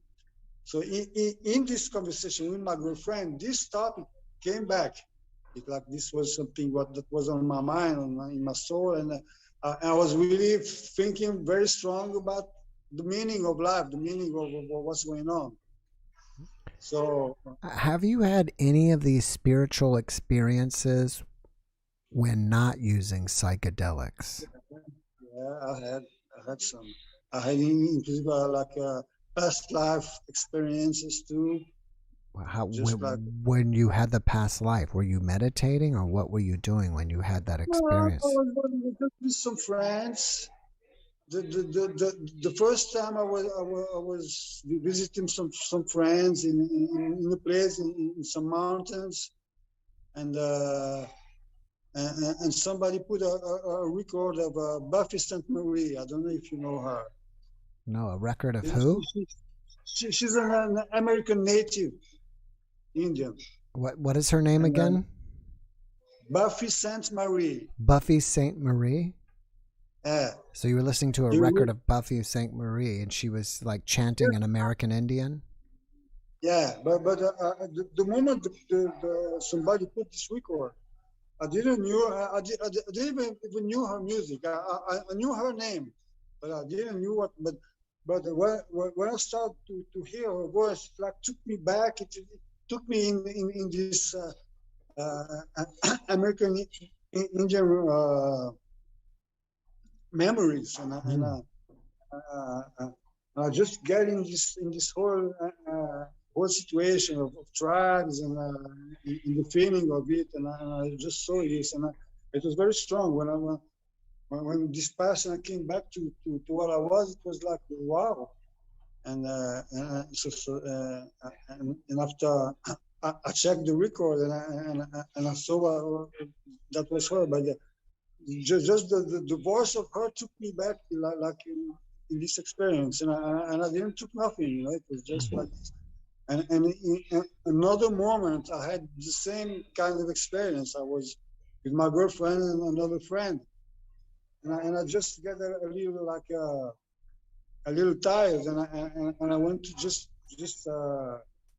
lay down a bit, and in this moment I had the same experience with native Indians, but this it was more things to it. Like I had this with native Indians, and I was like living together with people like this, and after I went in another thing, like it was like more like Black American in the bebop area. That was more or less going on when before I was born, and from this I went. The scene continued in my early childhood, so it was like between the Indians, this bebop musical thing, and in my early childhood, and I had the feeling when I was in this situation with the bebop people, like that I got shot. Oh, wow. And I didn't saw nothing, but it was like suddenly it was like some knowledge. Then I got shot at in this moment, and from this I get in this life. And you came back. Yeah. All right. Well, Jolt, I got to run to the next person, but thank you for coming and sharing with us this week. It was interesting, and maybe I'll see you next week with a Halloween costume. Okay. All right. You take care and have a good weekend. You too, and thanks a lot for opening this space. All right, take care. Bye-bye. Okay, you too. Bye. All right, so we got someone else in just before it was too late. I'm still making my last call. If anybody wants to show up, I am happy to have you. And next we got Michael. Michael Fairhurst. The name sounds familiar, but I could be wrong. Sometimes I recognize names and they've been on before, and sometimes not. Michael, how's it going? Hi, Jeff. Great. Thank you. Can you hear me? Yes, I can. You've been on before, right? Great. Yeah. I thought I recognized your name. In your first one, I believe. All right. Where are you from again, Michael? Olympia, Washington. Olympia. Is it cold up there yet? Yeah, it's gotten definitely into autumn. We're having a lot of rain. Oh, wow. All right. So Olympia, are you near Spokane? No, Spokane is further east. Northeast. Yeah, it's like I think it's by Idaho border. Idaho. Okay. Yeah, my geography of Washington State is not very good. I just know Spokane and Seattle and Tacoma.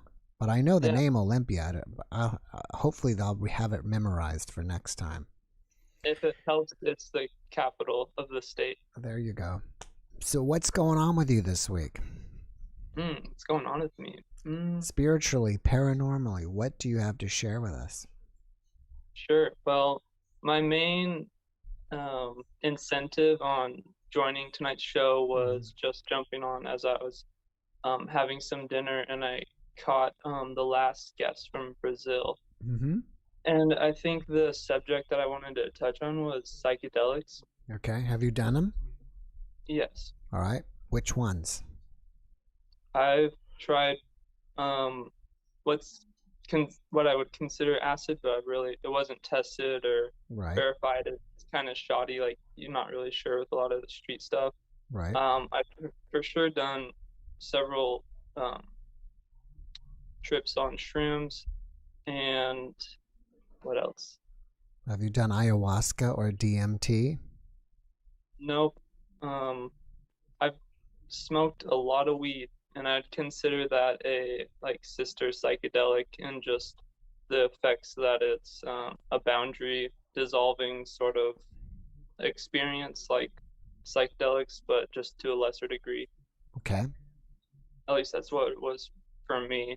All right. I don't think it's been a similar case for like my peers back in high school and things like that.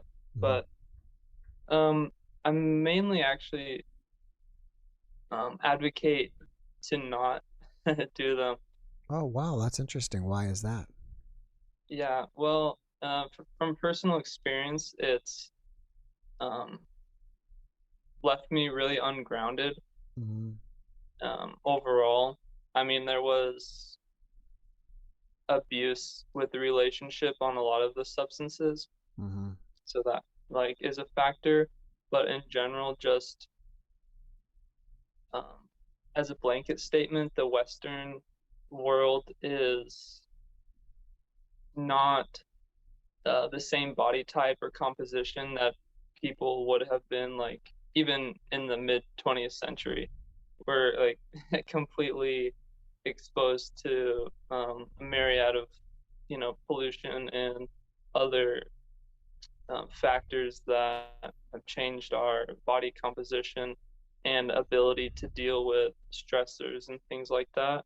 Yeah, I would agree with that. Plus, also the food that we eat is probably a much lower quality than it was 100 years ago. Certainly, and that just the simple fact of the mineral density of the soils being just farmed right to a large degree. So one topic that I'd like to put up for backing that opinion is that, like the past guest mentioned, was that it kind of you dive into or it throws you into that experience of being completely open, to different dimensional energies and things like that and entities. And I think that we're not in a general mental state to be able to like cope with that, or even if we're like quote unquote fine or like content after the fact, it's still, I think, too yin for like Chinese medicine term, and that our bodies in general are way too yin, and that our energy field gets really expanded when we do psychedelics and other drugs of that nature, and that makes us more susceptible to entity attachments and influences from malevolent, energies and yeah, it makes beings. sense. That makes sense. You're saying that you felt like your energy was too expanded. I was wondering if it lowers your energy frequency, and that's why you can get attacked by entities doing that.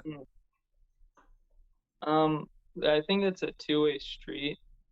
But I think it that our vibration actually increases once we become more grounded, because then we can like anchor in more light, if you will, or like higher dimensional thoughts and things like that. Right.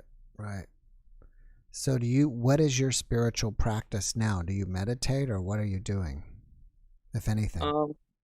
Sure. Well, I follow something called the Nutritional Balancing and Development Program, and that's based off of a lot of things, but it's founded on hair mineral analysis. Okay. So you send in hair samples close to the root of the hair, and that gets tested for minerals, and then that provides test results that that show like different ratios of the minerals and different patterns as well. And by that, if you know what you're looking for and know how to interpret it, we can find like heavy metal toxicities and things like that, and that's prevalent. Like that's kind of without question, everybody is, and it's just a matter of like how readily they'll be coming out.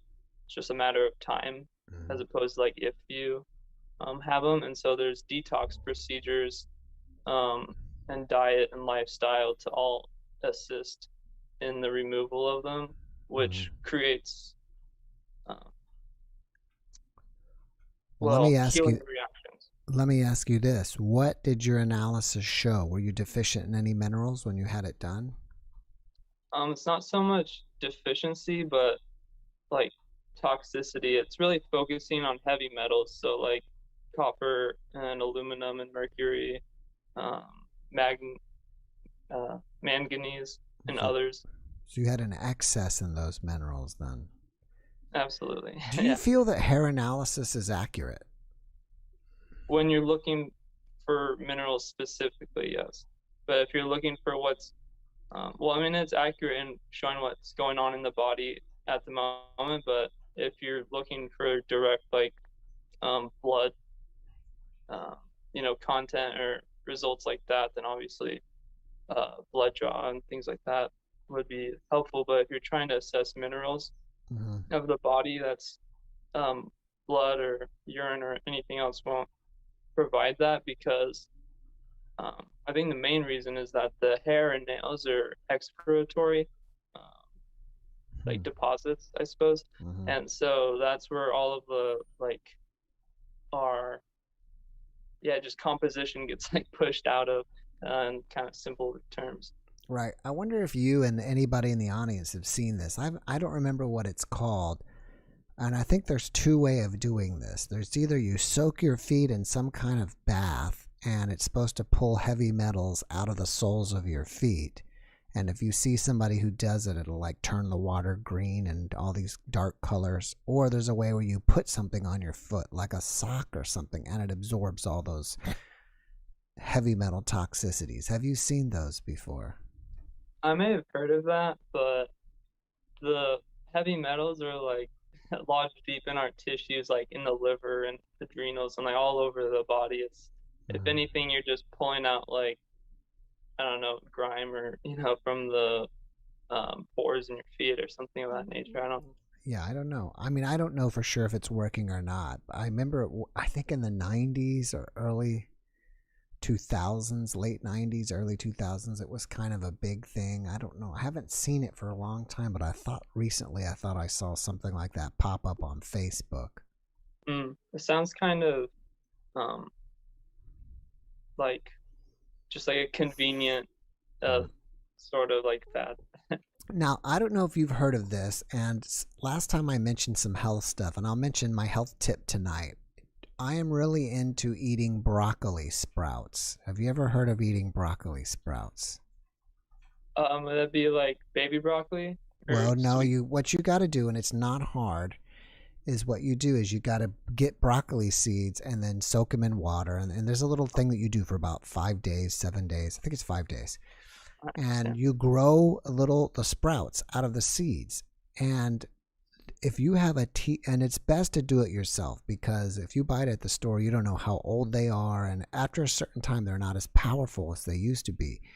As well as if they sit around in a supermarket, they may get bacteria on it, who knows what. But it has something inside of the broccoli sprouts called sulforaphane. And that is a teaspoon of broccoli sprouts has 100 times than a cup of broccoli fully grown. It's like super nutrient densely packed inside that. It's amazing. It's supposedly super amazing for fighting cancer and stuff like that. It tastes like kind of like spicy broccoli. And we used to do it a lot. We need to start doing it again. But we would grow these sprouts, and gosh, it's weird because we did it almost every week, and I don't know why I forgot. But I think it's 5 days that you grow them for. And then, since it's a plant, you've got to break the cell wall. So we would put them in smoothies and stuff, and make like this superfood smoothie. And they last for about 5 days. So on your 5th day of growing it, you've got to keep them in the freezer for 5 days, and then after 5 days, I don't think science knows why, is that level of sulforaphane just dramatically decreases to almost not, minimal amounts. So we would make a super smoothie with broccoli sprouts and raw turmeric. Because a lot of people like to do turmeric, but if you do the powder only lasts for 30 days. And if they don't have a date on turmeric powder, then it's probably too old and worthless. And the two things is if you ever you look into those smoothies, you gotta, in order for your body to absorb the turmeric, you've got to use black pepper, because it stops the inhibitor of the absorption. And when you're eating that, also you can't use dairy, because dairy blocks the absorption of sulforaphane. So you got to use almond milk or water. Anyways, if you're, it sounds like you're into that stuff, and for anybody else who is into that stuff in the audience, superfoods, turmeric, and sulforaphane. I mean, yeah, broccoli sprouts. Check it out. I think you would like it. I see. Yeah. Thank you. There's a lady named Dr. Rhonda Patrick. She's like a superstar in broccoli sprouts, and she'll tell you all the, I'm sure if you just Google her on YouTube, there's a ton of videos and you can see all about it. Would you like to hear my opinion on sprouts and things like that? Yeah, give me 1 second. I'm going to say this because this is my last call. I officially do from 7 to 9. A lot of times I go over, and I'm actually over 10 minutes already. But if no one shows up by the time you finish, then I'm going to finish. So I'm just letting everybody know, because there's 200 people watching and no one's showing up.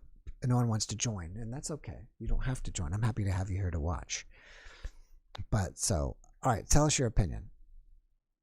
Well, it's thought that since sprouts are young plants that are trying to make it in the world, essentially they have a I don't have the sources or any research, but I think if we could like Google just key terms that I use, that might bring up something. But that they have a chemical in them that is slightly toxic to avoid them being eaten, so they'll survive and grow. And if that is, it's a toxin to mammals, essentially. Right. And so I think that's, at least from the doctor who founded the program that I follow, states, and that they're also, I think, well, if they're cooked, then perhaps they'd be more yang, but the whole essential objective of the understanding of the health that he promotes, and I found to be true after a couple of years now of following this lifestyle, is that the bodies and world in general are way too yin.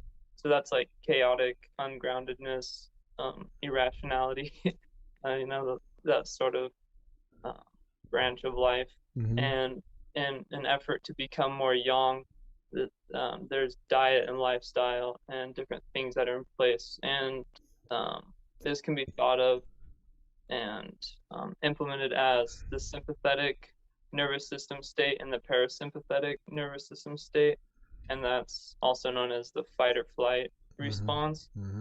And if you're in a sympathetic state, which I'd consider majority of the people, at least in the States, because that's just where I live, and so I can speak for the Western world in general, is in a sympathetic fight or flight, running around kind of like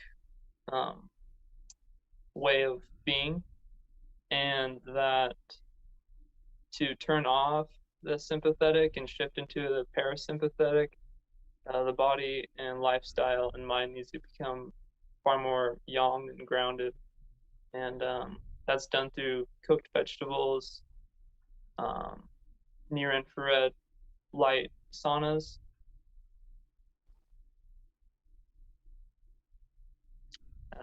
meat consumption. It's really founded in the diet, and there's also some supplements, but the supplements are kept just to smaller amounts and dosages because they're thought to be quite yin. Just individual minerals and things like that aren't obviously whole foods, or kind of have a package energy. Right. Are you really into traditional Chinese medicine with yin and yang? That's just a view or perspective that kind of could be used. To answer your question, no, but the program kind of takes everything that's applicable to the current criteria and circumstances that we're facing, from all walks of, life and cultures and geography. Right. I used to. I'm trained in medical acupuncture. I don't know. Some people know. I'm also a chiropractor. I keep my license. I don't practice rarely at all. So, recently, I did. I shut down my office years ago.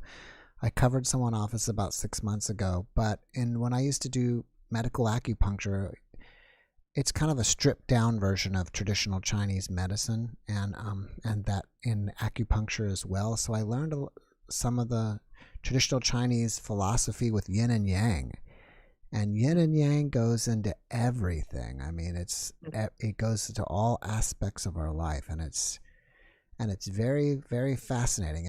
And the philosophy not only applies to the body but everything. Like some organs are yin, some organs are yang.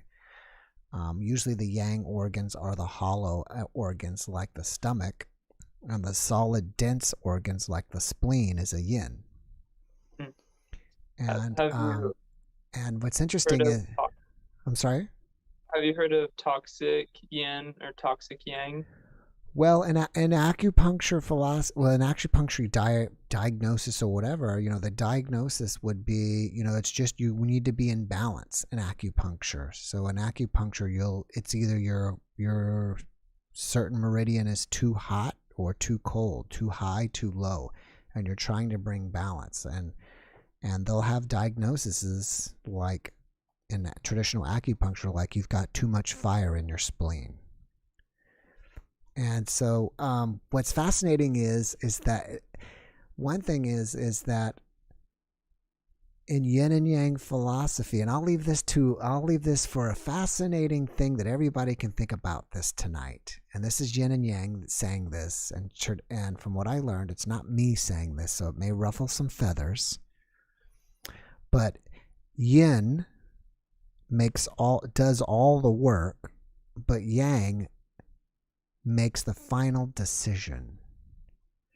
And so if you want to apply this to man and women, let's say a marriage, they say, and like I said, this is not me saying this, a woman would do all the work, generally make all the decisions, run the house or run whatever they do together, and the man has the final decision. That's yin and yang philosophy, some of it. And I hope no one gets too crazy about that, because don't attack me. I'm not just the messenger, not the source. I think, if I may add, that yin and yang is present in male and females we eat.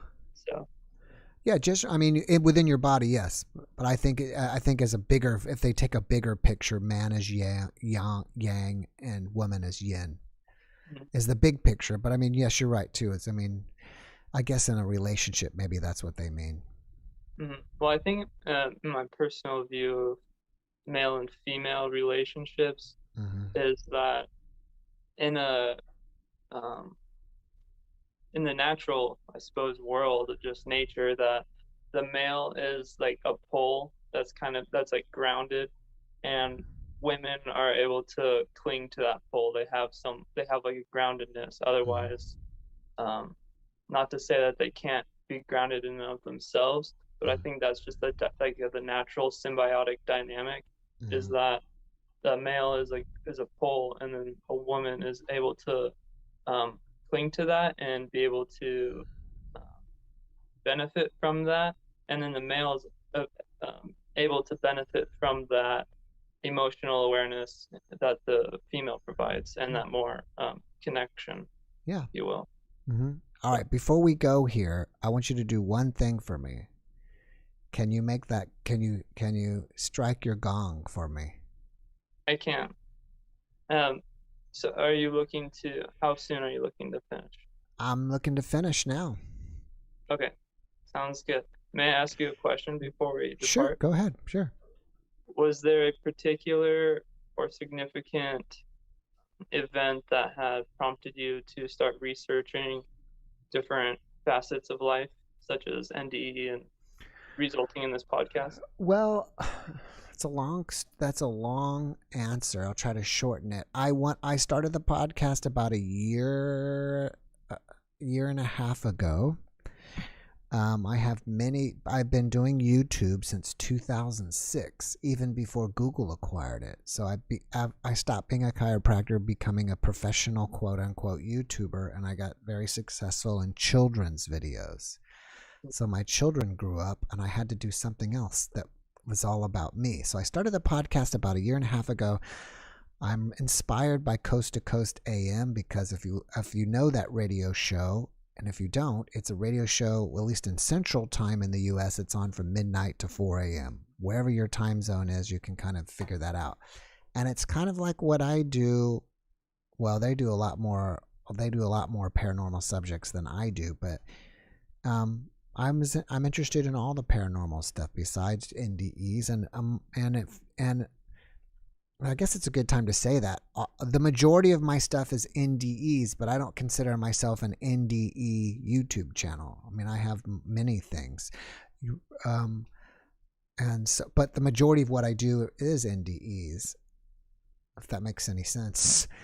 So I'm interested in a lot of paranormal stuff. I've heard of NDEs probably at least 10 years ago. I've heard of Dr. Penn Van Luppel, and I was interested in that. And lucky enough, my very first paranormal guest was Kirsty Salisbury, and I don't mind promoting her. She has her own YouTube channel. I think it's called like Let's Talk Near Death. And thankfully for her, because of her, my YouTube channel kind of started getting somehow I broke through and I finally started getting paranormal guests, and it was the NDE guests that kind of started showing up, and people really like it, and it kind of moved on from there. And if you actually go back into the beginning of this channel, you'll see all types of guests, authors and photographers and whoever was I could get would be willing to be my guest. But that's not really what my vision was. But I would take anybody, whoever was willing to come on. I was happy to have them. I don't know if I answered your question on that. It's a long answer to your question. Not particularly. It was if there was a significant experience or moment that prompted you to start looking into paranormal or like supernatural. No, I don't think so. I mean, I'm probably the age of your dad. So if you go back in the 90s, what was really big is the X-Files, which is a paranormal TV show. I don't know if you know the X-Files or not.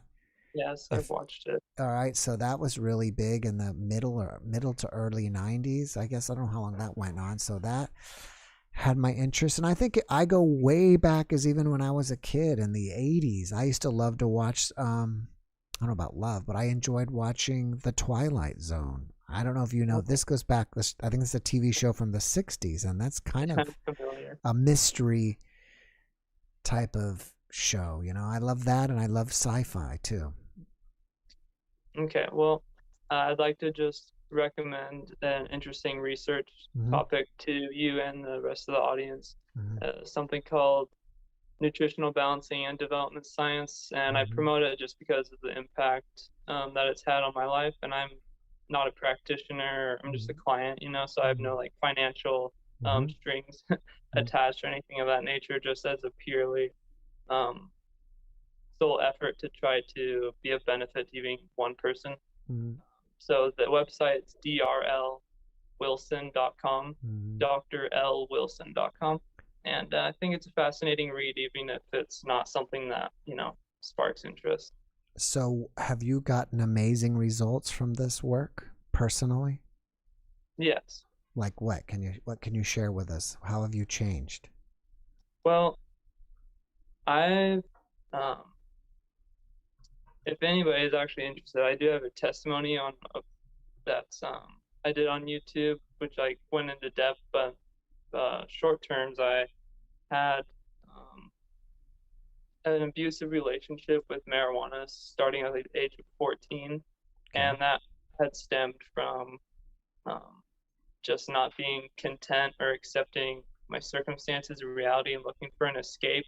And that was kind of a motif that had gone up through my teens of just kind of unsatiable sort of desire to feel like better than I did. And so that had resulted in a lot of drug abuse and things like that. And that left me very ungrounded and depressed and just obviously out of alignment with the true nature of service to others and, being in a state of love for life and things like that. And so I had actually found the program a few years before I had recommitted myself to it after, falling over myself enough times to where I was just like, had enough of the pain that I was putting myself through. But it resulted from actually a mushroom trip that I did, and people could consider the term permafried as what I experienced. So it's like you have the trip, but you don't fully come down to like the zero level on the sober meter, if you will. You're just hovering out like it can vary, but you're like hovering at like 1 out of like 20 or whatever. You're just not fully like come down all the way. And so that resulted in depersonalization and derealization. So I was like disassociated from myself and the world around me and things like that. And it also brought on a condition called visual snow. And that's where there's like an exaggerated amount of floaters and different anomalies, like in my field of vision. That was very troublesome because I was like 16 and thought I just completely destroyed my potential in life, moving forward, that I was like really debilitated and depressed by this condition. And that's where I found, after researching my symptoms, a practitioner of the nutritional balancing and development program named Lewis Rollins, and he has a YouTube channel called Deep Healing Space. And he had a video on there about visual snow, which after just doing some key terms on Google or something like that, I was able to diagnose myself as having visual snow, and then looked up on YouTube to try to get some reassurance that other people are experiencing that. And to my amazement, there's this man on there who pretty much explained that it's able to be corrected and healed, and that's kind of where it started. And so to answer your question, yes, I've experienced massive changes and shifts in my self-determined value and how I feel about myself, and how I try to approach life moving forward. And I think it's the most important thing in my life, because it gave me a ground and routine and lifestyle to replace the substances that I wasn't able to, that was like occupying my time, if you will. So it gave me a ground and a direction and conviction in life. Do you feel like the stuff that you were doing gave you this massive nutritional deficiency, or put too many heavy metals into your body then, which caused all this? Yeah, I think so. And there's, I was vaccinated as a child, and I'm sure those had the aluminum, things like that aren't necessarily thought to be present in the C19 one. That, vaccines in the past were all like loaded with heavy metals and other just discrepancies. Well, some people even talk about mercury toxicity from fillings. Certainly. Yeah. And so that's just, and then the body being very yin is more susceptible to accumulating toxicity, because it's not like, if you're in a young parasympathetic state, then the detox pathways are more readily available and things like that. But when you're in a sympathetic state, it's like the body's just focusing on survival more or less, and it's not like digestion, gets impaired and things like that. Yeah. All right. Well, what is your YouTube channel, so if people want to check out your testimony? It's on Deep Healing Space. So Lewis Rollins' YouTube channel, I think you could find it by just searching Michael Fairhurst, Deep Healing Space testimony, or something along those lines. All right, cool. All right, Michael, I'm going to end the show. So I appreciate you guys for all watching us and coming here tonight. I hope you guys all make it next Saturday because that is our Halloween stream. I wish you guys all the best. And would you like to give me the cue on all right, when I go like that, then you hit it. So I wish you guys all the best. Have an amazing weekend, and I hope to see you all here next Saturday. All right. Cheers. See you later.